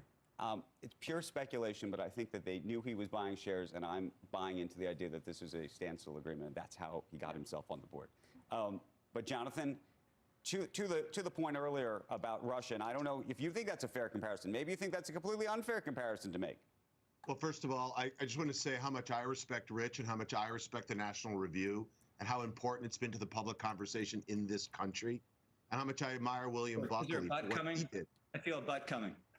Comma, butt. You know that's how this works. And William Buckley. Exactly. I've been around the block a few times. No, I mean, there's someone who wrote in a tribute to William Buckley how he purged the right of the anti-Semites and the John Birchers and the nativists because he chose not to platform them in the National Review. And the person who wrote that was Rich, and he was right. And so all I would suggest is that Twitter can choose whether it platforms the modern-day anti-Semites and John Birchers and nativists. Again, I believe in free speech. They can say what they want to say. I just think they shouldn't say it in a way that is amplified to the public. Jonathan, here's my real question to you. Given the Elon Musk news in the morning, if Twitter goes down a road that you're not happy about because you have created protests and other efforts at places like Facebook and others. Do you imagine, or could you use your bully pulpit, to the extent you have one, to go after not just Twitter, but given the influence of Elon Musk, and we've talked about comparing Elon Musk now in some ways potentially to Jeff Bezos with his Washington Post asset and Amazon, could you see making a protest against the Teslas of the world and the SpaceXs of the world? Well, I think those businesses are entirely unrelated. You know, and Elon is a director, I guess we've now learned, on a board with many other people. So look, if we've had a problem with Twitter or with Facebook, we've directed it at Twitter or Facebook. And that's what we'll continue to do. I just asked because, as you know, there have been legislators and politicians who have directed their wrath, not necessarily at the Washington Post in the context of Jeff Bezos, but at Amazon. It's a bit of a bank shot of sorts, but a very powerful one. The Defense Department spends an enormous amount of money with SpaceX, all controlled with taxpayer dollars. I think this is a kind of overreach. I don't agree with that. I think if you have a problem with the platform or a problem with a specific business, you take it up with the specific business. Hey, Rich. That's what we would do. Rich, just one second. When one of the other side points out and says, you know, that's a sky, and one side obviously deals in facts, the other in misinformation. I'm not going to mention which side we're talking about. Can you come up with anything in recent history where something on Twitter might have been branded misinformation, or at another news organization might have been branded absolute misinformation that it turned out was not misinformation? Yeah, maybe. I mean, I think this is a tough one. Maybe it's a tough one. It's a tough one. I like when one side has a monopoly on truth and the other side just deals in misinformation. Yeah, I mean, the problem is once you go down this path, you have human beings doing the moderation and making the decisions, and they all swim in the same sea. They're all in the center left. They're all progressives. So they think if you say the virus might have come from a lab, you're crazy. You must be suppressed. They think if you think the Hunter Biden laptop is real, you're crazy, and you must be suppressed. You're part of a fringe. Got to block it and not even let it out there. Major news organization. Yeah. And to Jonathan's point about National Review, Bill Buckley and to Jonathan's point about National Review and Bill Buckley and the Birchers, National Review is not a platform. We're a publisher. We have some comments, but we decide by and large what we commission it, we edit it. That's what makes us a publisher. And Bill Buckley is a very innovative guy, but didn't found a social media platform. In 1965, he was not running a social media platform. So that analogy, like the Putin analogy, also totally fails. I totally don't think it fails. I mean, if it walks like a duck and it quacks like a duck, it's a duck. If you make your money from advertising, you have people publishing content, you're a publisher. That's all I would say. And if you're not a publisher, if you're actually like a public utility, then it should be treated as such. That's all, Rich. But Jonathan, you think Twitter? You're trying to tell us Twitter commissions tweets. It goes out and says, "Hey, rando person in your basement, can you please tweet about your cat today? Can you please tweet about the TV show you're watching today?" It doesn't. That's what makes it different than a publisher. That's what the New York Times and National Review did. Twitter commissions its code. Its code amplifies what you see, what you read. And if they choose to amplify Russian state propaganda as if it were real, like it's raining outside, then you're going to see that. That's how the algorithm works. That's how code works. That's different than going and commissioning and editing and publishing a piece. It's totally different. And by the way, most people are smart enough not to be fooled by this moral panic over Russian propaganda. This is what's free speech. This is what's true of free speech. Free speech, the premise of it is that the truth will win out if you let people have a free exchange ideas. Do you want to suppress books?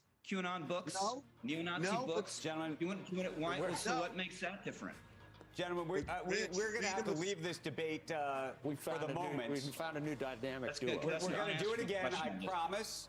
Maybe we'll do it on Twitter Spaces after the show or something, but we're going to come back here on Squawk in just a little bit to talk about it. By the way, Elon Musk now confirming that he's on the board, saying that he's excited about that. We'll talk all about it. And looking forward to changes coming in the coming months. Significant changes. We're going to get Jim Cramer's take on all of this in just a moment when we return. Significant improvements.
Welcome back. Twitter is adding Elon Musk to its board. Musk just tweeting, looking forward to working with Parag and Twitter board to make significant improvements to Twitter in coming months. Let's get down to the New York Stock Exchange. God, that covers a wide range of things, doesn't it, Jim? Yeah, it sure does. It's in the eye of the beholder, too, isn't it? Let's see. We all have our own view of what would be improvements. That's what makes the world go around, I think. But I wonder what Elon is talking about. An edit button? He's playing his cards to his vest. I mean, one thing, can you imagine him being in a boardroom and not running the board? I know that they're welcoming him, but I think he's a Trojan horse. There's no way that the absolute current makeup of the board and the way people have been going is at all in agreement with what Musk would want. Musk wants a very different Twitter, I think. Yeah, what do you think? In your view, what is that? How do you mean? What do you mean? I think he wants to be more substantive. I think he's trying to figure out how to make it so that it's not just scatological negatives being said. I mean, you have 80 million people, whatever, how many followers he has at this very moment. And I think he'd like to somehow convert the followers into something good besides just following. Right. And I think that all the things he's deciding that he's put out are all about how to kind of make it a little bit better, a little more flexible, but maybe to get it so that it's not a dying on the vine product. The company always says things are going great, and yet the stock always indicates the truth. I guess, Jim, some people think that Elon, and if you look at some of his comments about Bernie Sanders or about President Biden, they would say that he's in favor of even opening up the discourse even more than Twitter. Obviously, there's things that Twitter has done. I mean, if you look at The Onion or Babylon Bee, it's pretty funny. People that are allowed on Twitter, people that aren't allowed on Twitter, things that aren't allowed to be put on Twitter, things that are allowed to be put. I mean, there's a definite point of view that I think Elon is uncomfortable with or wants to change. And some people are going to like it and some people aren't. Well, you guys made that example of the Washington Post. I think the way I look at Twitter is a lot of the way Elon Musk looks, which is that it's just become a place where you can hide behind a name and just throw spitballs. And I think he probably wants it to be more substantive because you're losing a lot of people from both sides. People don't want a product where it's just you tweet something, you're well-meaning, and then you're hectored for the rest of the day for being well-meaning. So, look, any improvement, he can make this. I wish he would do 2 tracks, subscription and then free-for-all advertising. I know a lot of people feel like that right now Twitter feels like unless you have bashing and engagement that's battles, it's a loser. And I would like to think that maybe he'd like to see things a little more substantive. I think he's been pretty open about what his plans are. If you look at his Twitter feed over the last 10 days or so, the poll he had back on March 24th, Twitter algorithm, should it be open source, yes or no? Asking about the platform, whether you need to have less censorship. Free speech is essential to a functioning democracy. Do you believe Twitter rigorously adheres to this principle? It sounds like those are probably the things that he's going to be tackling first. Well, look, free speech, but not racist speech. Free speech, but not speech that recommends violence. Free speech that makes it so that you really get some good ideas. I mean, right now, I think Twitter basically is you tweet, I hope somebody looks, and then you move on. Because you used to go to the mentions. I remember I used to go to mentions and be like, Jim, have you thought? I know you like Toll Brothers, but have you thought about the idea that if rates go to 5%, what will happen? Now it's I write I like Toll Brothers, and they say you got to do the opposite of Toll Brothers. I mean, blah blah blah. The same endless criticisms, and nothing that moves the ball. And Twitter doesn't care at all about that.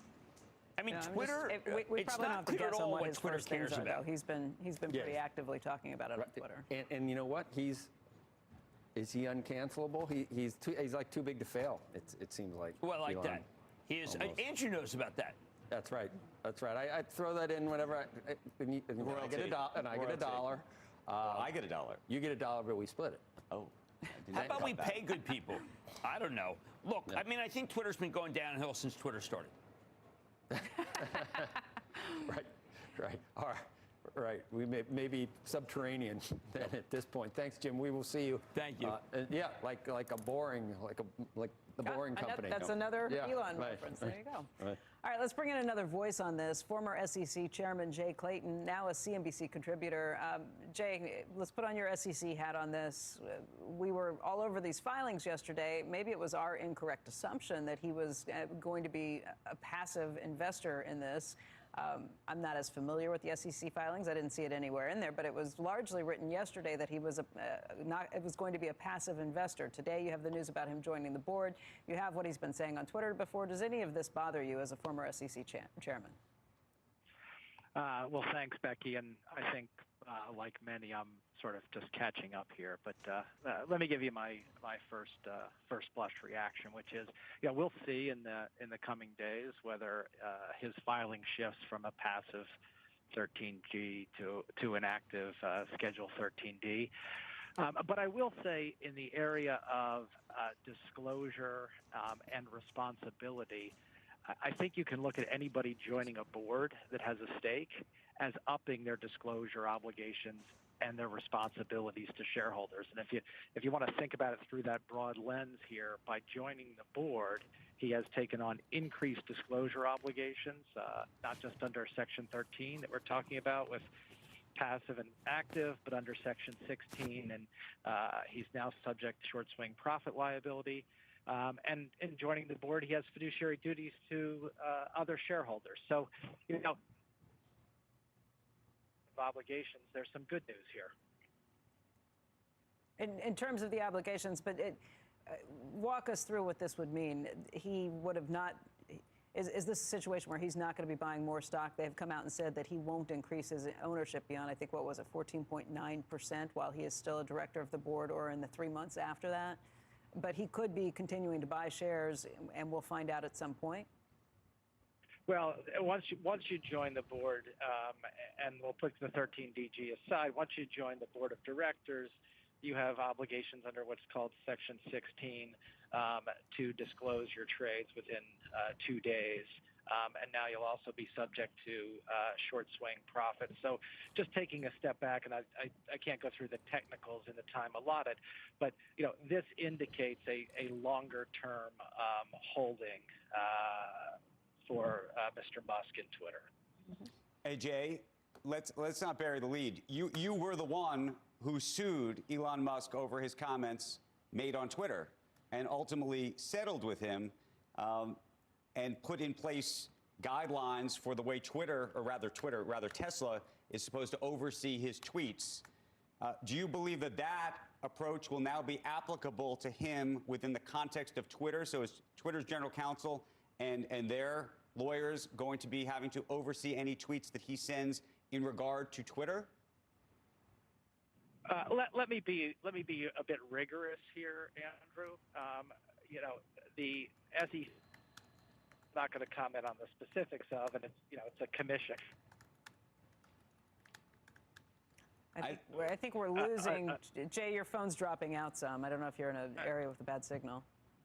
I am. Yeah, you caught me in a car. But let's be rigorous here. The SEC action that Andrew referenced was in relation to Tesla. This is a different company, and so any obligations that he had with respect to that are to Tesla related disclosure.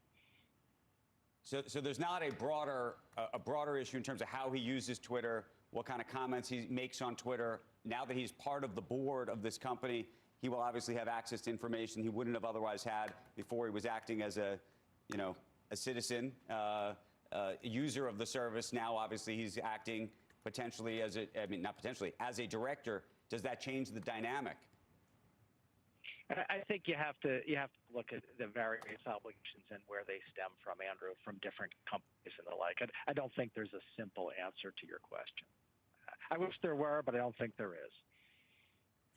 Jay, just again, going through, I've seen a lot of stuff on Twitter of all places, people questioning what he was doing polls ahead of this. That didn't seem to me like a huge violation, but did you read anything there? If he was asking Twitter for polls, questions about Twitter while he was building this 9.2% stake, that I don't think that's a violation, but tell me if I'm wrong. Yeah, Becky, I'm going to leave that one to the regulators. But I'm sure that people will look at all of the activity in the past several weeks around this. We will do a retrospective on this like we often do. Jay, thank you for your time today. Again, Jay Clayton is the former head of the SEC. In the meantime, we'll take a final check on the markets this morning. Been watching the futures, and they've been under a little bit of pressure this morning. Not a lot, but you are talking about the Dow down by about 85 points below fair value. You're also looking at the S&P 500 right now down by about 12, and the NASDAQ off by 56. But for the first two trading sessions of April, both on Friday and on Monday, you did see stocks higher, and the NASDAQ was up by almost 2% yesterday. Treasuries have been the other huge area of interest. Again, that inversion kind of flopping back and forth. Again, now at this point, the 2-year is inverted. It's got a higher yield than the 10-year, 2.473% versus 2.462%. It's like, oh my gosh, it's on, it's off. Watching that throughout the entire time. We'll continue to talk about what happens with Elon Musk, I'm sure, through the course of the day. And tomorrow. To see what happens with this, to see what happens the day with after Twitter. that or the next day. And he keeps giving us more fodder, so yeah, we'll follow. Anyway, that does it for us today. Make sure you join us tomorrow. Right now, it's time for Squawk on the Street.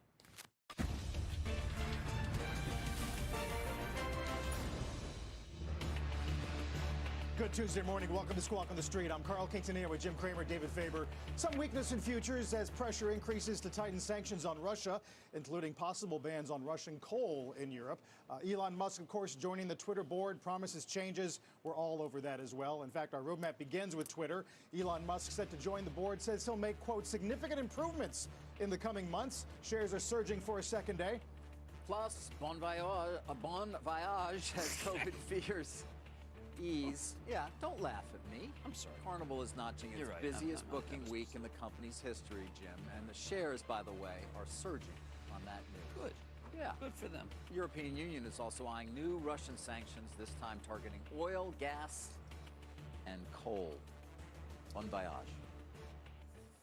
Let's dive right into Twitter, guys. Elon Musk joining the board in this SEC filing. The company says Musk will serve as a Class 2 director. Term expires at the company's annual 2024 shareholder meeting. It says Musk agrees he will not own more than 14.9% of common as long as he's serving on the board and for 90 days after that. He's been all over the replies, Jim. It says Facebook now gives him the willies. And Agrawal says we're pleased to have a guy who's passionate about the service, but also an intense critic. Look, I think you've got one of the more active people who've made a lot of points on and really, build a following, which is important for all of his businesses, done it direct to consumer. And I think he feels that there should be other people who might be able to do the same thing. But the site has been, I think the site has, frankly, Gresham's law. The bad has really driven out the good. And David, I think that when he's in there, he will be a terrific Trojan horse, because I can't imagine him sitting there in the back, one of the board members, scribbling little notes. Yeah. The ROE. Yeah. ROI, what's ROI? Do you think he's going to do that? No. Listen, how he has the time to even fit a Twitter board seat on his schedule is hard to imagine, given everything else that the man does. But it appears that will be the case. I would point out that, the Twitter board in and of itself right now is a fairly impressive board, I would argue. With Silver Lake? Well, yeah, you've got Egon Durbin from Silver Lake. You've got Patrick Pichet, the former CFO of Google. Terrific. I mean, if you want to talk about, for example, understanding the capital markets and or sort of keys to areas of finance and capital allocation, you've got people who can do that. You've got people who understand the business side of things, whether it's Brett Taylor, who's obviously the co-CEO of Salesforce and the company's independent chairman. And on from there, Omid Kordestani, former senior member at Google. These are heavyweights. I mean, he's former executive chairman at Twitter, not to mention David Rosenblatt, who runs First Dibs. I mean, they've got, and was a DoubleClick, they've got a very deep board. So it will be interesting to see how he fits in, whether he leads the discussion, whether he simply is able, as the largest shareholder, to push for things that otherwise might not be the case amongst other board members, because he does have the economic interest that none of them come close to, including, of course, co-founder Jack Dorsey, who was also on the board of directors, but owns roughly 2.5% of the stock right now.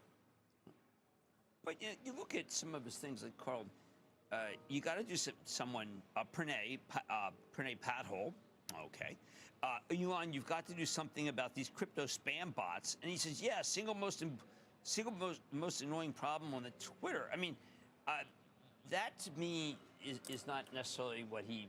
I mean, is that really his single most important, the crypto bots? He said crypto spam bots are the biggest problem on Twitter. Well, but if that's the case, and you want to buy all that stuff, but you think that if they get rid of them, the value would come out? I mean, I would like to see, once again, it's kind of, there's a little bit of Ryan Cohen here, which is that, you know what, Ryan Cohen, David, he's the guy who bought stock. I'm aware of Ryan, yes. That, you know what, we're going to add him, put him in, and wow, okay, he's in the tent.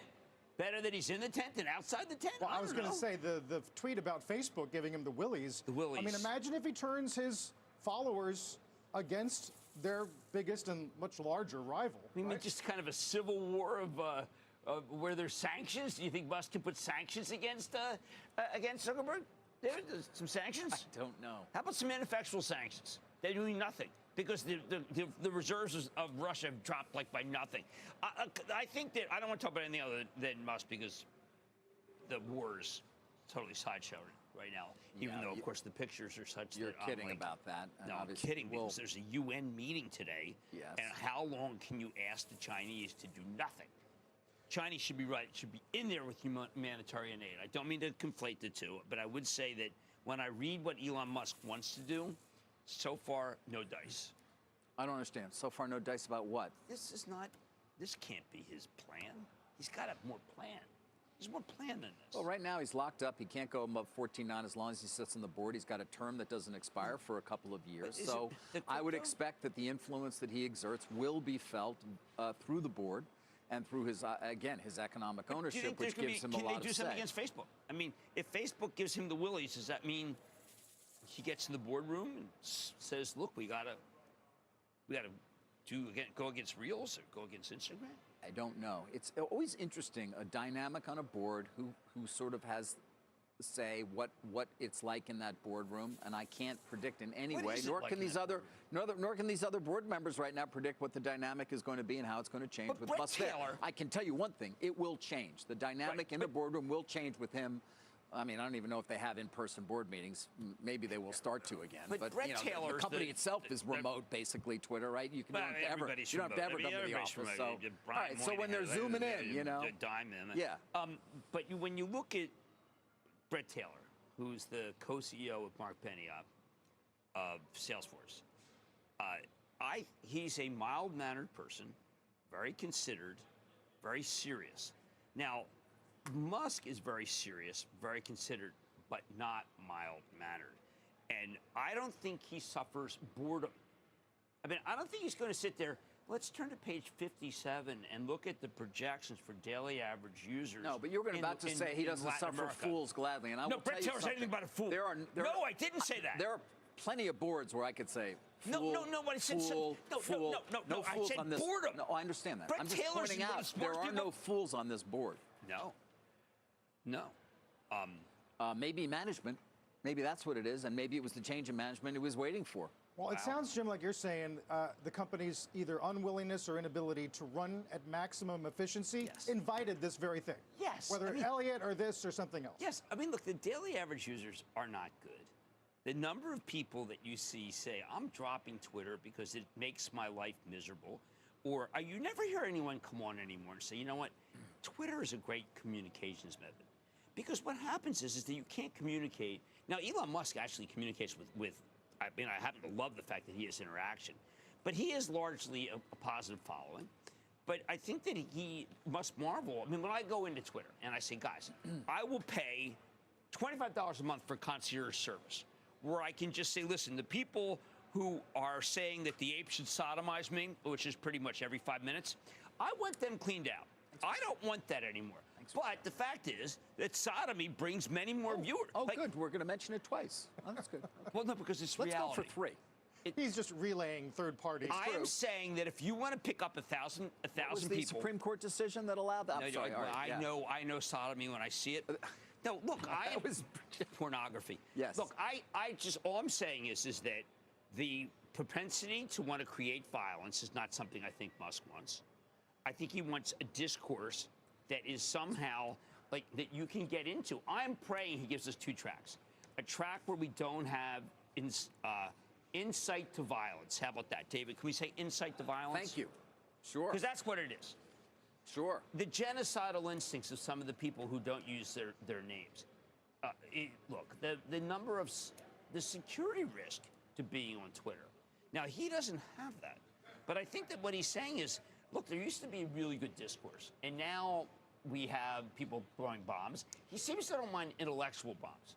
Intellectual bombs seem to suit him. Well, he has chastised and I would say attacked some journalists who've been critical of him in the auto business. He's been ruthless on that. But I love that. That's the kind of thing I encourage, because that's him direct to consumer, not having to wait for the New York Times to call him. Remember the Times? I do. You used to read it every day. You used to read it front to back. I remember you. Did you used to do the crossword puzzle? I try to read it still, along with the But now Wall you Street just play Journal, the Jeopardy Washington Post, the Financial Times, and checking Twitter regularly. I even check out the New York Post. But Twitter was more still like their sports section. Yeah. 4 or 5 years ago. Yeah, Twitter was. Yes. Because, right. Well, you also have a personal experience in particular with dealing with a lot of hostility on the platform. I would argue right up there, top 10. I mean, you are hated. It is top 10. It's bad. It gets in your head. It's not good for you. But we can talk about that off. We can talk about that offline. No Saturday mention. How about we come back to the stock itself, which of course is up dramatically over the last couple of days. Is it too much? Does it not just fully reflect any potential changes that Musk would make? Because let's not forget here, there's not a takeover in its future at this point, it wouldn't seem, where he's going to try and buy the entire company. Why not? So because he got the 15% limit? Yeah, because he's going to sit on the board. Has he ever abided by any of that stuff? Well, he's going to have to abide by that. Why? What, are they going to sue him? Yes, many times. So they get an injunction, and it wouldn't work. The Gordon Haskett theory is that he couples up with Silver Lake to take what it I private. think. Right? That's what they wrote. Yes. That's what I You think it's possible? I thought the Gordon Haskett note was terrific. I don't think that that's possible. Wait, I'm looking at the market cap. You're talking 40. You got to throw a premium on it. But let's get back to 50. That's a big number. No. I'm sorry. He can. I mean, of course, it's a parlor game? Of course, he's Elon the richest can. man in the world. He can. Elon can if he wants to. He gets in there and he says, "You know what, guys? Can we please take not away as a straight PE? We can take that was my point. He gets in the board and he says, "Hey, listen, guys, it's not going to happen." Well, he can make an offer. Nothing stops him from doing that. I would assume, even with the. I think he can make an offer they can't refuse. He can make an offer they can't refuse. He can buy more in the open market, but you better say that. People are enjoying the comments you made earlier about Griswold versus Connecticut. Well, that was Potter Stewart. Yeah. It's my favorite justice. By the way, MKM, prior to the news about the board, does cut to neutral. They say it's trading above pre-COVID valuation. The long-term DAU target they still think is fanciful. Fair value 49. Do you think what's exciting about this is it's Musk, or the fact that journalists are fascinated by Twitter? I think it's weird that we're leading with this when there is so much else of consequence going on. That's what I'm struggling with right now. I'm struggling with it. I'm happy to move on. Are you? Yeah. Me too. Okay. Maybe we can do that. Yeah. Could you put a code on that? We went to 9:12. Yeah, I think 12 minutes is enough. Yeah, we did it. We got it out of the way. We're going to talk a lot more about the energy space today as the EU tries to wrestle with whether or not they can live without Russian coal sooner than phasing out Russian oil, perhaps, and gas. That is an amazing story, because coal's at $100. I mean, coal was finished. Yeah. Now, I've spoken with people who are involved in the industry. When you decommission a coal plant, it can be recommissioned. But the Greens are really fighting on the side of, they don't mean to be on the side of Russia, but they're on the side of Russia. By the way, David, if it's natural gas is being drilled in Russia, so what does it mean if you won't do it in your own countries? We drill for a lot of natural gas here. What are you talking about? No, I'm saying in Europe, the Greens have succeeded in getting it out of one place and putting it into another. A lot of it doesn't make sense, and this has obviously created an enormous change in energy need and how it's going to go about in terms of the transition. Do you find it odd that Trump did everything he could to get this industry going, and it turns out that only Putin could get it going? Irony? I don't know. Don't you like the irony? Hey, what do you think about Musk's tweet about? You want to talk about DWAC? Is that what you want to talk about? No, I never talk about that. Okay. We'll take a look at futures here. A lot to get to, obviously. Deutsche Bank with a call for a recession in the U.S. in the next 2 years. They just upgraded that. We're back in a moment. Don't go away.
Markets are on track to open modestly lower. Oil prices are rising as Western nations weigh some additional sanctions to punish Russia for its invasion of Ukraine. Some Polish reports say the EU will propose this ban on Russian coal and other imports. We do have our own nat gas, Jim, highest since January 27. Getting close to 6. Yep, and that's not related to sending a lot over. It's just the market's a very imperfect market. It is.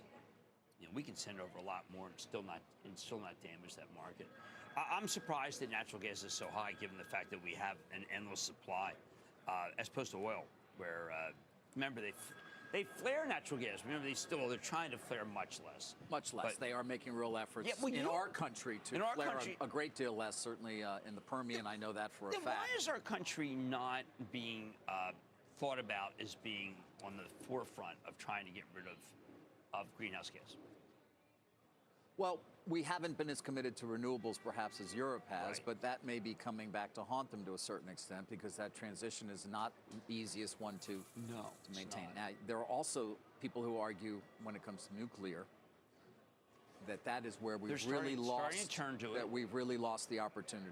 France in this going country. back, Canada France doing some small format. France is still 70%. They never left it. Well, they figured out how to put the waste in vitreous. They figured out to put the waste in glass. And that always does. There is always a question there when it comes to sort of generating electricity. Why we don't have more nuclear? Why we aren't more committed to it? Things have obviously changed over the last 50 years as well since 3 Mile Island. Germany. Yes, Germany was Fukushima. They just after Fukushima, they didn't want anything to do with it. 3 Mile Island. Don't forget Rancho Seco. Yeah. How about Chernobyl? Yeah. Fine, but I mean, we are. Look, again, I'm pro-nuclear. Risk I'm reward. pro-nuclear. I mean, I talk to GE every day. Like, where are the plants? Where are the plants? Small form factor in Canada coming.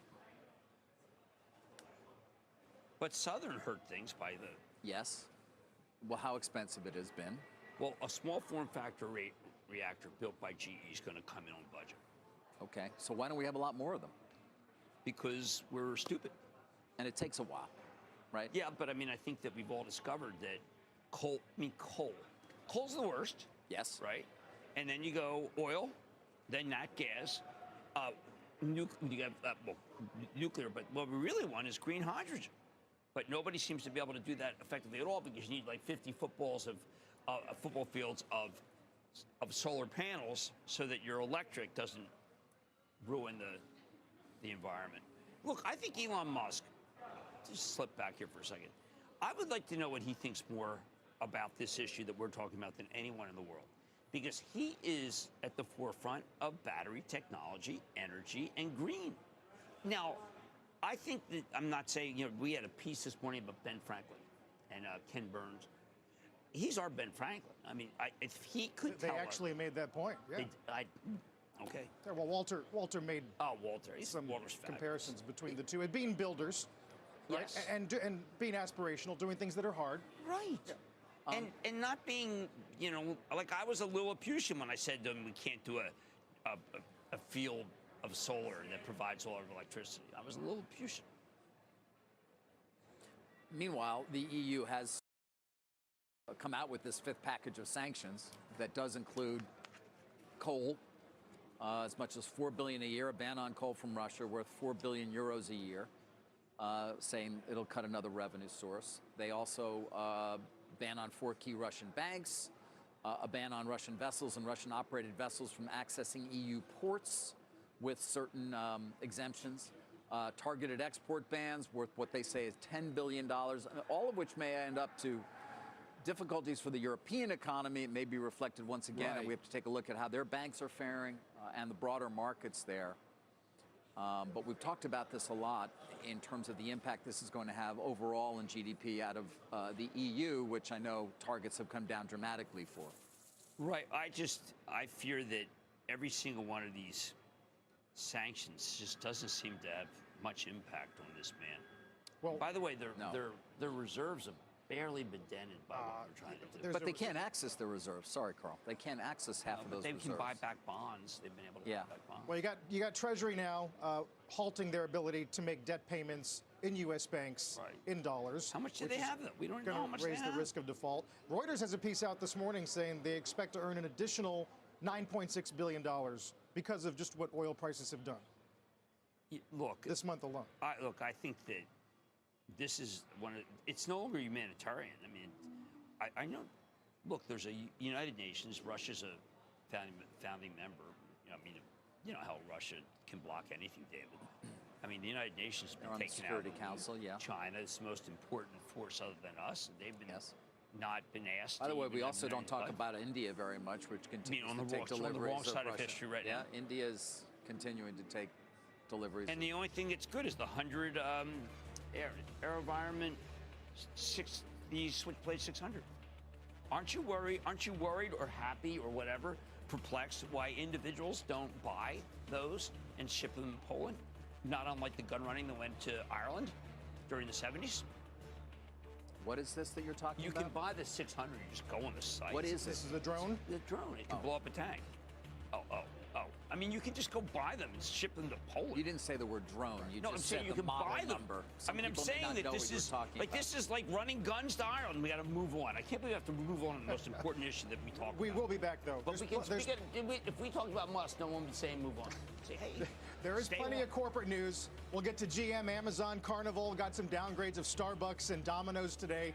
And we'll get Kramer's Mad Dash. Don't go anywhere.